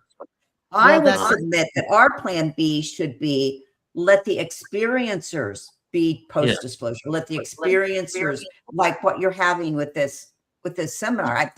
That's where I think, then that's actually where we're concentrating in the Institute for Exoconsciousness. Learn plasma science, learn psychic development, support the Constitution, support prevention of weapons in space. Right. Those are Plan B. Those are citizen-inspired Plan B. Always running for somebody in government or somebody in the military. One thing for sure in the military, and I think Michael made a great point of that, is you can be a 5-star general and not know about this. Absolutely. So I mean, for us to spend our energy doing that, I would much rather spend energy educating people, developing psychic ability, working on something like the planetary constitution, working on plasma science, knowing that, throwing up all these, we have plasma weapons that people are looking at and thinking that they're orbs and they came from ETs. They're plasma weapons. And we need to educate ourselves about that. Well, I think that's a good point, but I still think consensus reality, when the government rolls out the bodies and the craft, all the craft Michael Schrack is talking about, that creates the next level of awareness. And you made a good comment, Alan, when you said why aren't you Michael Schratt? Why aren't you on Gaia TV? Yes. Why? Yeah. Why is he not? Because they don't, the media doesn't want to put him on Gaia TV or any TV. Well, he's such a valuable resource with his research. Oh, phenomenal. Phenomenal. You know, you're saying like that, yes, consensus reality, having the bodies out and all this stuff is going to make people just not be able to deny it, even when it's in front of people's faces, people still deny, right? But then there's the other element of it, like it's this and that, right? Like, yeah, that's all happening, and obviously it's happening. But then when it comes to people teaching people like psychic powers, how to use your extrasensory abilities, what the human consciousness is, how it's processed, yes, that needs to happen as well simultaneously, because what you're doing, Rebecca, and what people like you're creating an institution of this kind of awareness for when everybody gets to that consensus reality. It's like basically the education system for us realizing how our potential and what consciousness really is being worked right now. We're coming up with the curriculum, if you will, right? Well, making it available to people to help them out. And one of the things I didn't mention, but I'm just going to say this, I don't know how true it is, but I know enough about plasma science. So plasma science is plasma's conscious. Plasma's conscious. Plasma self-assembles and deassembles. So it can reassemble and deassemble. So what you're looking at, and probably one of the reasons why a lot of this is blocked, quite frankly, and a lot of 0-point energy, fusion energy has been blocked, is because when human consciousness becomes aware of the power they have, you can launch a plasma weapon and human consciousness can disable it. Stop it. Yeah. Right. I believe that. That has massive military implications. Yeah. Yeah. No, I think when we learn potential, human potential, is why the telepathy tapes are so key, right? You've heard that, and one thing I think I'll get a little feedback. That's really in the way is the paradigm we've been brought up to think in. Like the world is material, and when and life is sort of meaningless, and it's a freak of nature, and all those things that have kept us from the truth of this eternal life force that is moving through us, that is full of intelligence and connected to the cosmos. We're not living in a dead universe. That's what they want us to believe. Life is an emergent property of creation. That's what I say in my book, Making Contact. So if we can start from that foundation, then consciousness is not the hard question. The hard question of science is, how did consciousness come into being? But if we start with consciousness, that's the easy question. It's not even the question. It's the ground of where everything else emerges from. And I think that is something the UFOs are trying to communicate to us. My favorite quote, and I say this too much, from John Mack, is UFOs are like an outreach program from the cosmos for the consciously impaired. That's us, the consciously impaired. And I just think he summed it up so perfectly, because I think exo-consciousness is our destiny. It's what we're here to embrace. And I'm so happy you coined that term, because it sums it up perfectly, that consciousness is not just an internal thing, it's exo. It extends beyond. There's reality and consciousness and reality are interwoven. So this is one of the things I think phenomena is not showing up, even though Preston Dennett says it is, but it's evasive. It's showing up and not showing up. It's appearing. It's talking to some people and not others, because I think on some level we have to put this together, each for ourselves, and shift our personal paradigm, and then shift a global paradigm by sharing information. And that's what these online conferences, in-person conferences, Contact in the Desert, all these things are pushing for us all to come together to have a different take on reality. And when we do, different things are possible. when everyone has exoconscious awareness and exoconscious happening is much more easier to accept. Yeah. So that's what I feel. Anyway, but I just want to share. I just want to share something that because I think the conversation should continue, Neil, right? And so, of course, continue. You mean right now, this moment? No, I just want to show some things. Yeah, go ahead. No, how do I share my screen and or share screen? Share screen. Yeah. Okay. And, what were you going to say first? Sorry. While you're doing that, I just want to share that, Rebecca, you also were talking about the energy systems needed for the data centers. Mm-hmm. And, you know, I'm looking into that too. And it's just very interesting because with AI, quantum computing, the disclosure of UFOs and advancements all over the place, the understanding of science being subatomic, right? All happening simultaneously. There is no coincidence. But then we neglect to realize one other aspect of it all, that there have been actually energy systems that have been come out and then have been like, you know, hijacked or person who came out with this energy system disappears, but it would have changed the paradigm. But died, right now, but but right now with AI in itself, we need a different source of power, and quantum computing is quite literally processing one equation, if you will, through multiple parallel realities simultaneously. You know, because it actually proves that quantum computing proves the multiverse, in my opinion. And what we're doing is, like, you know, you might have heard that they have like a mathematical equation, and that equation could take the same amount of years as there are atoms in this galaxy, right? And they do it within a millisecond. Okay, so what they're doing in essence is tapping into all parallel realities to process that at the same exact moment. So my question is, what if we changed it from a mathematical equation to a message? And we sent a message through quantum computing and AI to all parallel realities. Will we end up being able to communicate with other? That's a good idea. I love that, Neil. That's brilliant. How do we? Right? That's what we're going to do soon. How do we make sure to rise? Sounds like a SETI. Sounds like didn't SETI try to do something like that at one point? Send a message. Probably. Yeah, but you're doing it on another level. That's why I did the Bowden knot. That's why I did the 4 strands, because we need to understand that each of these different strands is pulling us forward. And instead of fighting against each other, just be realistic about it. Ask the questions like for materialism and transhumanism. I have a lot of questions about that nobody's talking about.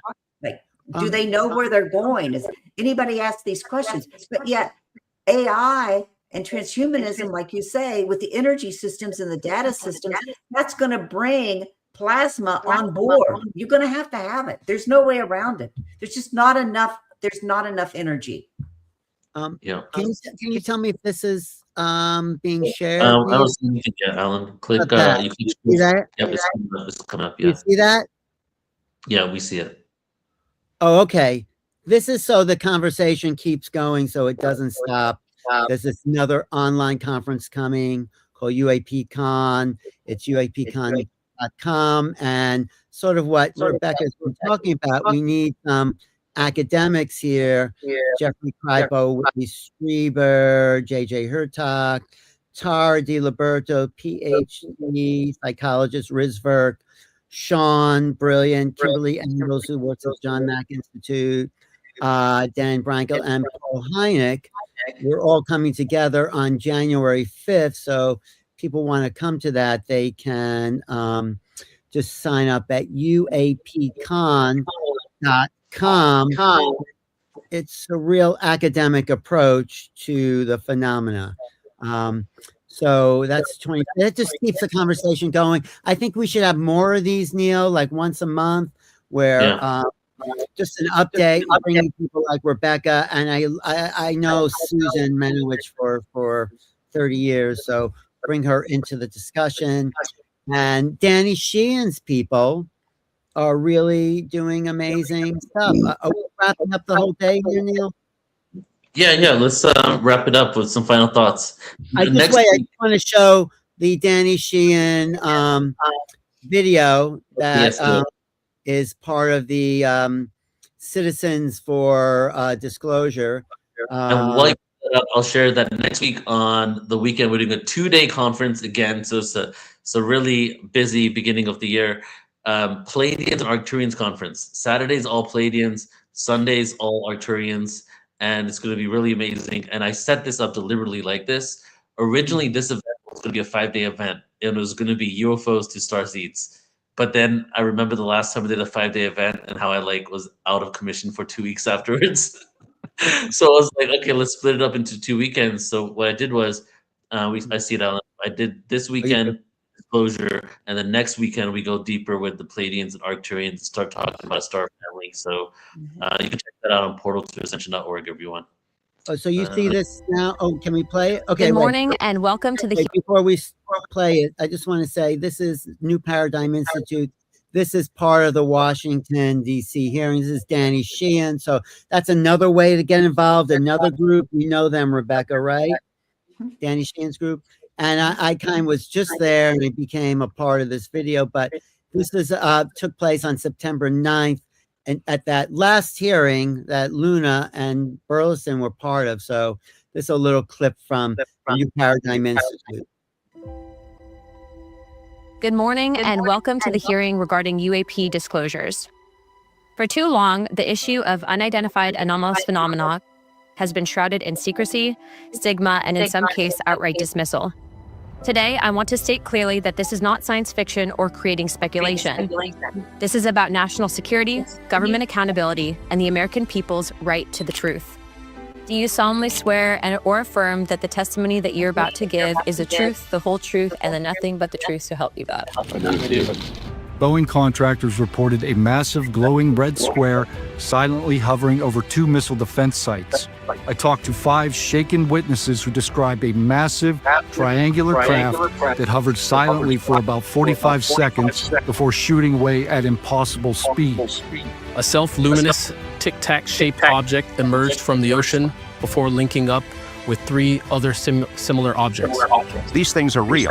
They can fly in formation, they're evasive, and they outperform any aircraft known to exist, including ours. I saw a 100-foot equilateral triangle take off from near the NASA hangar on the base. It's either a weapons program being reverse engineered by our governments or other governments, or not from here. Those are it. There is something out there, and we should know as the people what it is. Let this be the moment when America chooses courage over fear, transparency over secrecy, and progress over stagnation. Let's show the world that our nation leads not only through strength, but through fearless pursuit of the truth. Exactly. Now the next part. It's people's coming forward. Here it goes. That's a good one. I'm on it. My name is Nathan, sir. If I can help, you holler at me. Thank you, sir. UFO and UAP disclosure is important to society because there's a change in perspective that needs to happen. The reality of what exists has never changed and will not change. There is a force, unfortunately, that is trying to withhold that information at this point, and we have to stand up and say no more. To help bridge the gaps between people and to bring us closer together and remember that connectedness is what will literally get us out of the mess that we're in. It has to do with transparency with the government, giving Congress the ability to perform proper oversight over both what the government is doing, several agencies, as well as what the private sector is doing. We're not being told the truth, and we deserve the truth, not just as citizens of whatever country we're from, but also as citizens of the world and as collective humanity.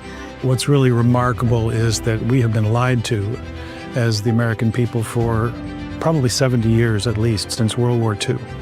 I think disclosure, for what it means and what it stands for at the end of the day, is very important to everybody, basically. For me, fundamentally, as a human being, I think we have a right to know. We're entering into an inflection point, a tipping point, as a nation, as a species, and as a world. UFO disclosure is part of our evolution of humanity, spanning our knowledge of the universe, it's what we've always done since the beginning of civilization. What's over that mountain? What happens if we plant this crop? What happens if we make this machine? What happens if we know there's more to the universe? It changes our scope of reality, which gives us more opportunities, which expand our mental cognition to be more creative, more loving, more open, more resilient humans. All right. How do we get it out of? Okay, Neil. Hold on one That was sec. good, wasn't that? That was great. I especially love what you shared there too. It's Yeah, beautiful. and thank you. And I was just talking about why this is important, because it's a spark of our destiny. And I think we're being kept from it in a way, or maybe it's a pressure cooker where we need enough people coming together so there's enough of us knowing that there's something more, and it will propel us into really another phase of evolution. So it's a kind of the most, right, Rebecca, it's the most exciting thing happening on the planet is pushing for this level of truth. I can't, this is what Grant Cameron says. It's the Super Bowl of all Super Bowls. So I think in the post-disclosure world, if and when it comes, there's a reorientation of who we are. Exoconsciousness will be so key at that point. And I'm glad you're starting to educate people right now about what that means, because it's coming. Consciousness is beyond the physical embodiment, and that's why things like remote viewing and psychic mediumship and just intuition and telepathy are key components for the next phase of human being. So, yeah, I'm excited.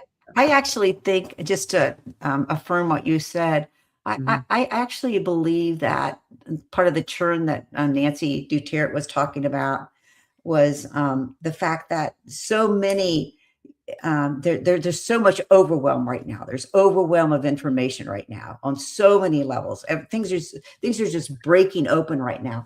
And if you don't have, if you haven't invested in your psychic ability, then you're just going to follow some authoritarian or hero or whatever. And really, in order to be a sovereign human, you have to have that psychic development piece inside of you that you trust. Like, you trust your gut on this.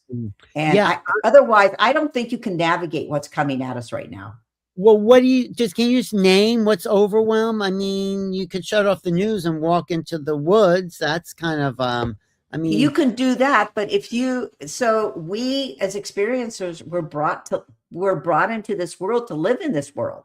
We weren't brought into this world to, detach or abandon the world. We were brought in to seed things, to seed ideas, to seed development, to seed advancement.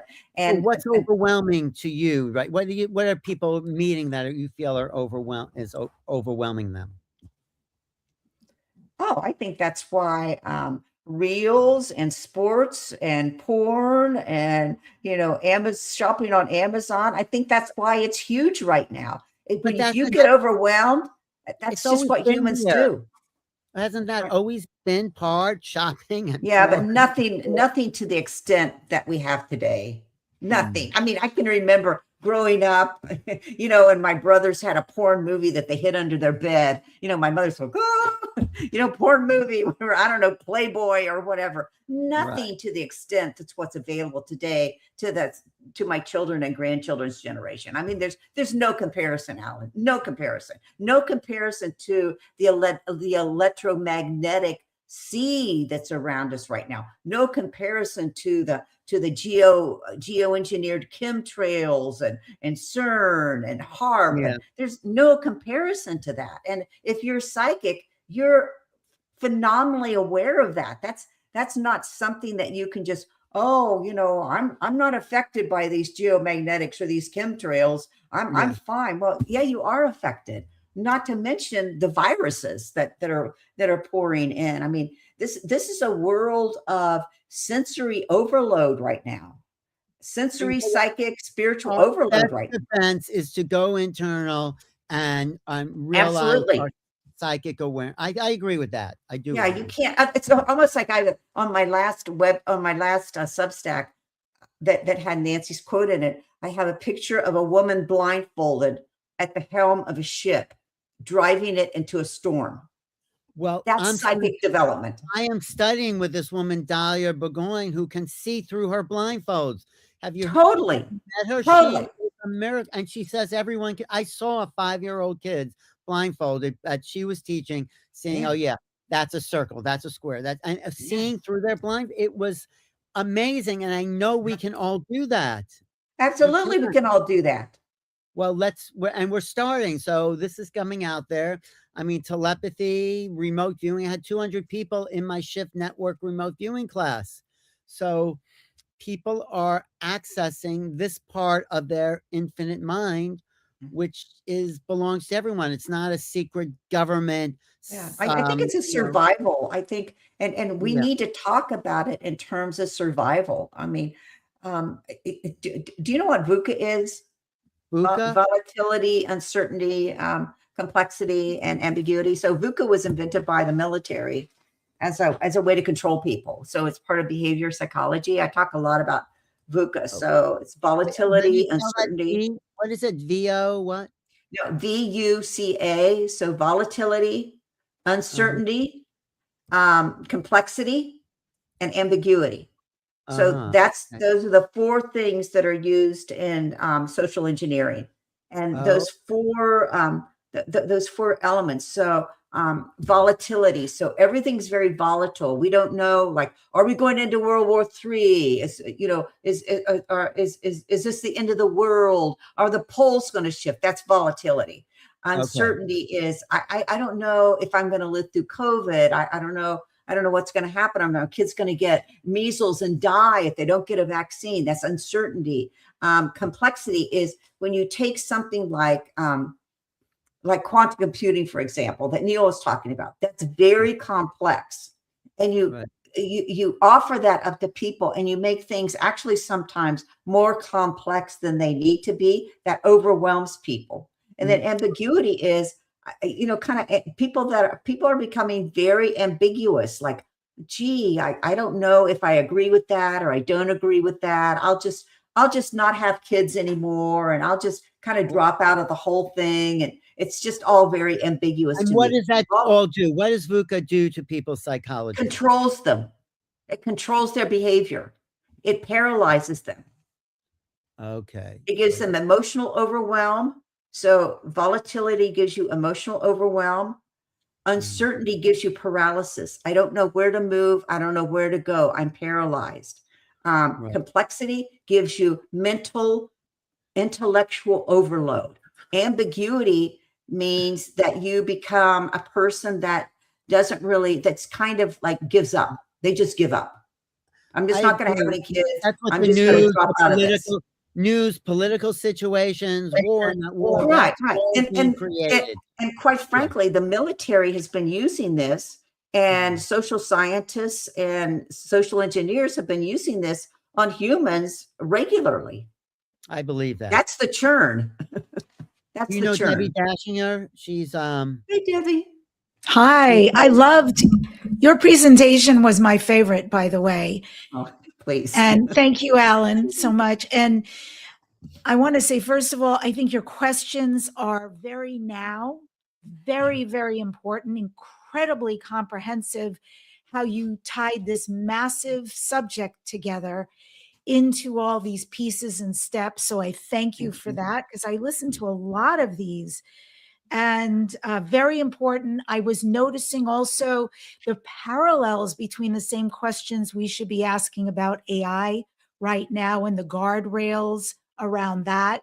So a lot of really big, important subjects for us to reflect on and be excited about, but at the same time want that safety factor about how we're moving forward. So I really wanted to reflect that back to you. Thank you. Yeah. And I've read the Dan Brown book all the way through. Don't tell me the ending. I won't tell you. I never will. But yes, I have to say, I really felt like what an exciting book of the times that he is taking on the subject of NDEs and consciousness and super consciousness and many other Also people. neural implants. That's part of the book too. That's right. Exactly. A lot of things that are happening that we know about. But again, anytime somebody does this and takes it out to the mainstream, it's exciting because it bridges a lot of what we talk about to other people. So it was a good book. I really enjoyed that. Good. Well, so Debbie, what do you think as we wrap up here? How do we keep this movement going? Yes, on January 25th, I'm sure Rebecca's doing some things. We have Contact in the Desert. We have a lot. We have the expo in LA in February. Neil's going to be there. We have Neil's New Living Expo in April, which is going to be a fantastic coming together. So we can keep it going, but it still seems a little fragmented, but maybe that's just how it is. I don't know. Any ideas, Debbie? Thank you. Thank you for entrusting me even with that answer because it's a big question. And I really believe, obviously, for us to keep doing what we're doing, I think we have to trust the flow and the incredibly accelerated ascension that is happening right now. This is why more and more people are suddenly becoming awake. They're starting to channel extraterrestrials and other interdimensional beings all of a sudden. They're starting to speak other languages. And so, meaning light language and etc. It's a very exciting time. And also to trust that we have help. We're not alone. That's really important because separation is our original wound. And I think even around this subject, to imagine the hopelessness, what are we going to do? But actually, we're not alone. We're very loved. We're very supported. So more events like this, more people who attend, tell your friends, like don't sit on an invitation, tell a bunch of people, tell your tribe, come to this. This is important. And this is what's happening now. And watch people like Rebecca and Alan and Neil and Debbie. They have a message, and each of us hold a different piece to the puzzle, and to trust how somehow etherically it comes together. It's really woven perfectly. And to love on the whistleblowers, God bless them because they really take their lives in their hands to speak up and say what they do. And I think finally that there's a lot more coming down the pike. This is going to be a big year. You can feel it already energetically, and there's going to be more information, more sightings, a lot more to pay attention to. I'm really excited about where we're going, and I think we're closer to the goalposts than ever, but there's still a long way to go. So I don't know. And hopefully with acceleration and ascension right now, that long way will become a timeline shift, several timeline shifts. That's a good point, Debbie. Very good. It's going to continue. Like, there's so many things that are going to unfold, but maybe the first thing that we could aim for is some sort of peace between humanity and civilizations, And I think after that, even after we maybe come up with a consensus reality, when people start realizing that we don't have to be afraid of each other and we don't have to engage in these wars and kill people and all that. After that, there's still a long way to go because then there's a whole re-education of humanity, a whole remembrance, and I really thought that we closed out with you, Rebecca, and I wanted you to be on this day because of this, is because what is the end result is to become the exo-conscious humans. And that's why I started with the quantum physics, because quantum physics proves like the exoconscious humans is quite literally what you see as magic in the movies. But the magic in the movies is us being able to manipulate the quantum world, right? Right. And so I often say now is that we are getting to a point that we can become Neo in the Matrix, where we can literally shift and change the matrix and stop bullets, you know? So it's like, it makes sense. Like what is going to be happening on Earth and what we're capable of is so far from what people even imagine that they still only see those things in movies and believe that you can only do it through CGI, right? So like going back to your point, Alan, there's a long way to go. Maybe within 2 years, all of a sudden people are like, "Oh my God, we can levitate." You know what I Well, mean? it's But happening. If you listen towards it. to the telepathy tapes, you realize these autistic kids are not stupid. They're geniuses. They're like avatars. And I've talked to one of them and says, what he does, anyone can do. We can do that. We can do what they're doing and go to the hill and have these chats in these non-local realms. And I think also what Bashar says, Debbie, I know you're a fan of Bashar. 2027 is the year that changes everything. I mean, that's nothing so we have to hold on to, but I think you're right where something is moving. Something, it's like, we've been stuck and then suddenly the thing has jarred loose and, the top of the bottle opens and boom, I think we're in for a really interesting ride, and it does come down to us human beings. One of my favorite quotes by Jacques Vallée says, "This is not about spaceships. This is about consciousness. This is about the way we relate to reality." It's what I was saying last night, Neil. Reality is not objective in the way we've been taught. There's no reality separate from who we are and what consciousness is, what especially exoconsciousness is. We create reality and reality creates us, but when we go to a higher level, we see that there's no subject and object at all. And that's a big hallmark of UFO sightings, really. I mean, what am I seeing that? Are they seeing us? Is their consciousness mine? Is mine consciousness theirs? That's what John Mack, another line of John Mack I love quote is, we need other ways of knowing. And I know you knew John Mack, Rebecca, and wasn't he just brilliant by saying this is not about rational thought. It's about understanding, like shamanically. Debbie's a big shamanic practitioner. It's a shamanic way of understanding reality where we're interconnected. And that, if we can start there, I think the UFO situation just becomes part of life, becomes part of everything we're living and breathing already. There's no like, oh, wow, we have visitors. We are the visitors. It's true. That's so amazing. I love that tie-in, Alan. Speaking of Dr. John Mack, what a profound figure he was in so many ways, and especially with the mainstream bucking up against him. He was somebody who was invited to attend the many different American Indian factions who chose to come together. And they invited a very powerful audience of white people to also attend, including Dr. John Mack. And when the American Indians were there and they invited them in, they told them many things. One of them was, there are prophecies and we have to tell you what's coming. If you don't find peace with the land, if you don't learn to love and revere Mother Earth, if you don't love and treat each other harmonically, we will tell you what we have foreseen to come on this earth. And this was 1986. They gave this warning. And the second thing they shared was, and we have had relations with the extraterrestrials since the beginning of times. We come from the stars. We call them and ourselves star people, and they are our lineage. So when we transcend this world and go to other realms to receive the healing and bring back the information, it is not just for us and for our people and for the collective, but it's also because they're our brothers, our star brothers and sisters.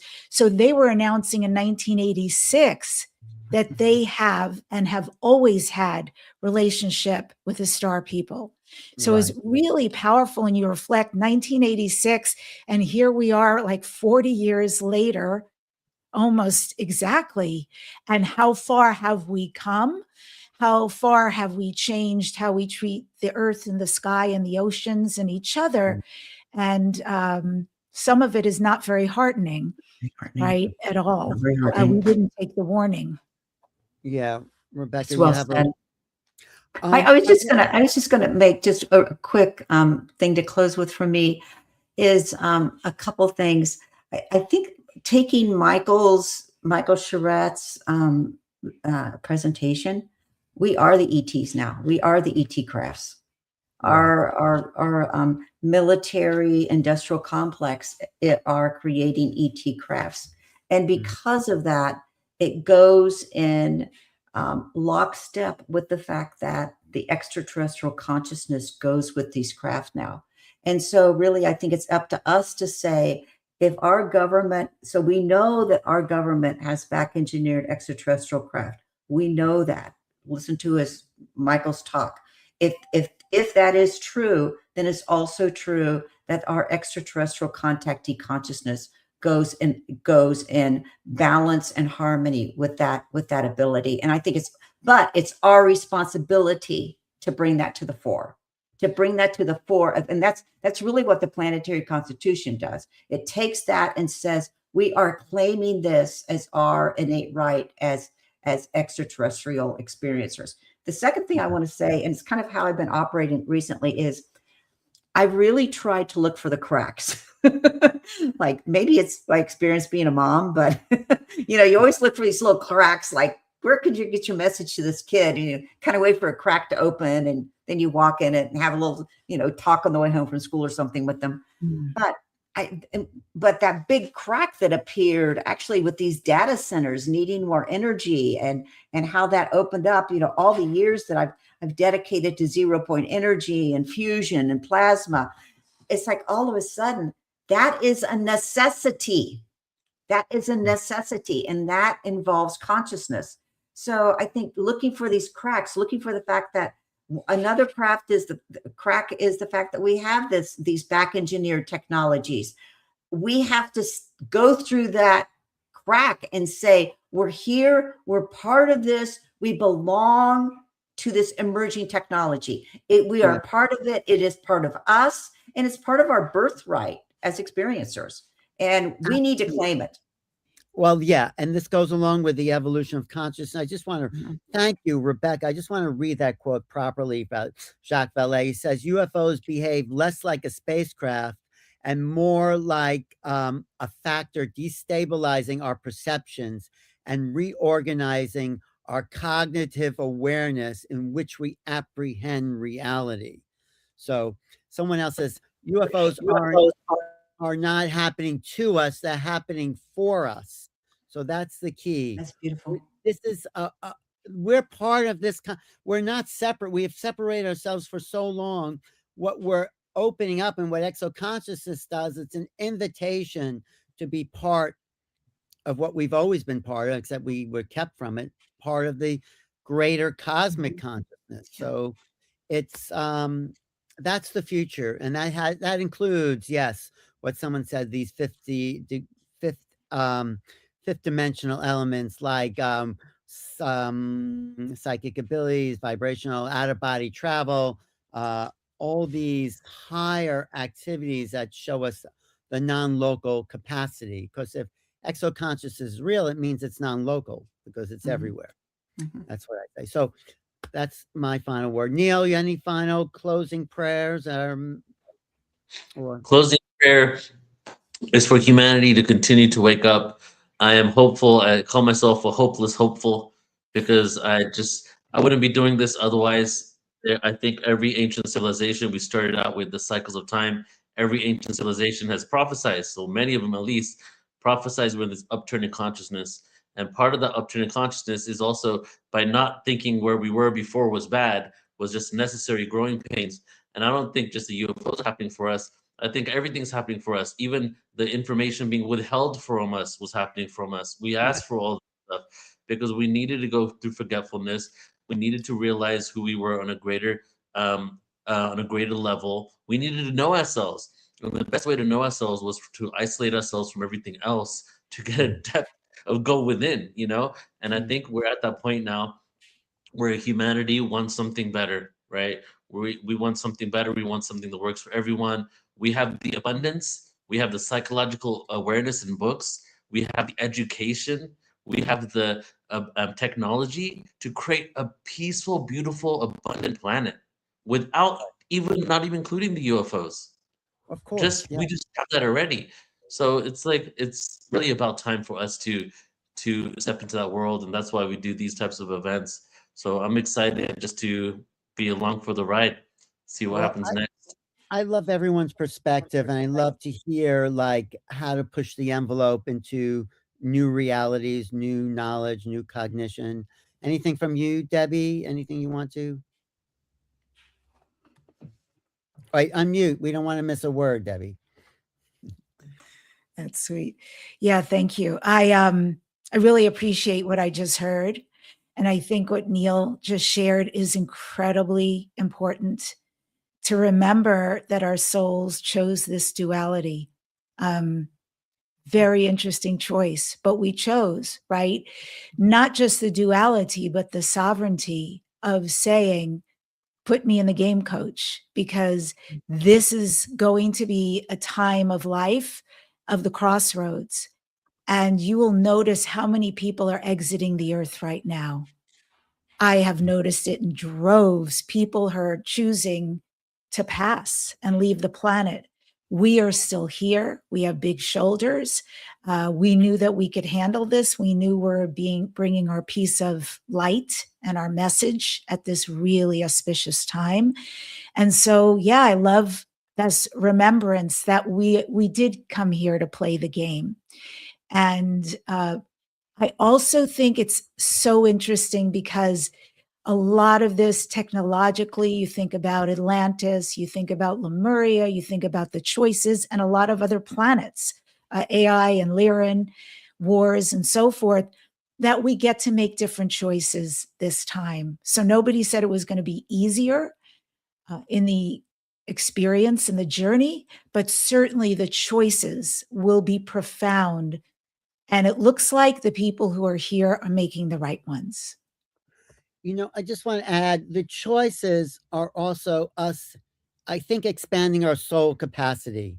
I think that's what these fifth dimensional, I think this is what beings like Bashar, how do we become bigger, loving, compassionate, aware beings that take care of each other and the planet and other exo consciousnesses as well. I mean, we can't separate ourselves just because we're on this beautiful little planet. We're part of something bigger, and that's expands, I think, a spiritual evolution, expands the soul's capacity because we become more aware of what's possible. That's just my feeling. So that's any With you, Alan. So I think it was a beautiful way to start the year. Yes. And just to let everybody know again, next weekend, the Palladians and Arcturians Conference.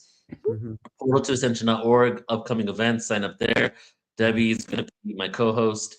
And then 2 weeks later, we have the Dragons, the Return of the Dragons Conference, which will be really epic as well. Cosmic Lineage. We got 2 months of nonstop cosmic conscience content on Portal to Ascension. So tune in. And then just going to mention one more time, please do come to the New Living Expo if you're able to come out. Even if you're not able to come out, try to figure out a way to be there. It's going to be incredible. We're really putting a lot of love and intention. And 2027, I just feel it. Like I was never into dates either. I was never into predictions. But there is definitely a critical mass that we're heading towards, and things are picking up momentum right now. And so this event, taking it on for 2026, is really just giving me the foundation to set something up for 2027. We're getting bigger and bigger. And Alan, you were speaking earlier about what can we do to come together. First thing that came to my mind is if we like all meditated together, like but a huge number, hundreds of thousands of people, you know. And so I'm announcing it here that I am submitting to the Guinness World Records of mass meditations. 2027, I'm gonna do. It's 50,000 people is the minimum you need from a live stream to beat the Guinness World Records. Really? Only 50,000? We should get Trying to do 144,000. 100,000 person online live stream meditation at the New Living Expo for 2027. And wow, I so love that. what I'm going Neil. to do is I've already started, already going to build the website. I'm going to like Rebecca, I'm going to be reaching out to you, Debbie, every single person that I've ever worked with and every person they've ever worked with, we're going to reach out to. And I think coming together like that, that's when we do the Maharishi effect. You know, that's when we make some real change. That's so Great. cool. Well, I want to say this has been a lot of fun. I want to thank everyone who's been tuning in for the last 2 days, 14 hours or 15 hours now. And I think we're all here because we want to know, we want to take this together as a community. We're in this together. You know, I think Martin Luther King said, we may have come here on different ships, but we're all in the same boat. So there you go. We're all in the same boat. We're humans trying to be a bit better human, better humanity. I mean, another one of my favorite quotes, Bruce Lipton says, we are not humans until we create humanity, where we all realize we're all part of one super organism. And they speak as a singularity in a sense. Then we speak as one voice, and we could speak with other ones. That's just what we're waiting for, to come together. So we all have a lot of personal and exterior work to do. So thank you. May I share something with what you guys are sharing? I just had an insight that and Neil's talking about, let's do this, and Alan's talking about, let's come together, and Rebecca's talking about the implications. So this is very exciting because this is a 1 year, as we know, it's starting in February, this 1 year, and one is about unique. This is about standing out. This is about your own path. So for all of us to stand in our own path, but to support each other. So something like New Living Expo in April, come be with your tribe. This is leading somewhere. For the next one on Sunday, the Pleiadians, Octurians, join us. Come to this amazing event. To the Dragons, come. We're your tribe, hang out. But there's a reason. As we go forward, it just suddenly occurred to me when Alan was reminding us that Bashar and many other channelers, extraterrestrial channelers, talking about 2027, the year everything changes. Boom, 2027 is a 2 year. That's my life path number. So I deeply understand being a number 2. It's everything CO, cooperation, collaboration. Being in relationship with it means me and somebody else, you and somebody else. We must go through this 1 year of uniqueness and building and putting out our message so that for this 2 massive year, the next year, collaboration with the stars, with the inner earth, hopefully with our governments, with everybody else. That's the potential of a 2 year. So we have our work cut out to us, but come join us. That's the most important message. Join us for all of these events. You are so warmly welcome, because this is how we build everything for 2027. That is so good. Join us. Just join us in any way you can. Just type something into the text. Come to another Portal to Ascension event. We're a community, and that's really why this interface with this other presence is saying we're not separate. We're here to meet you guys as your community. Their community wants to meet our community. I think that's really what it comes down to. Right. Like, why would we connect with the galactic community if we can't even create a community within ourselves? Right. Exactly. Because as a human community. So, Well, and on that note, let's close it out for today. Rebecca, thank you so much. It's so beautiful. Thank you for being here and closing this out. It was amazing. Love you guys. Thank you, Neil. Thank you, everyone, for what. Thank you, Bye. Rebecca. Thank you, Great big to love. meet you. Debbie, Thank I you. like co-hosting with you. We should do more of this. Let's always, Alan.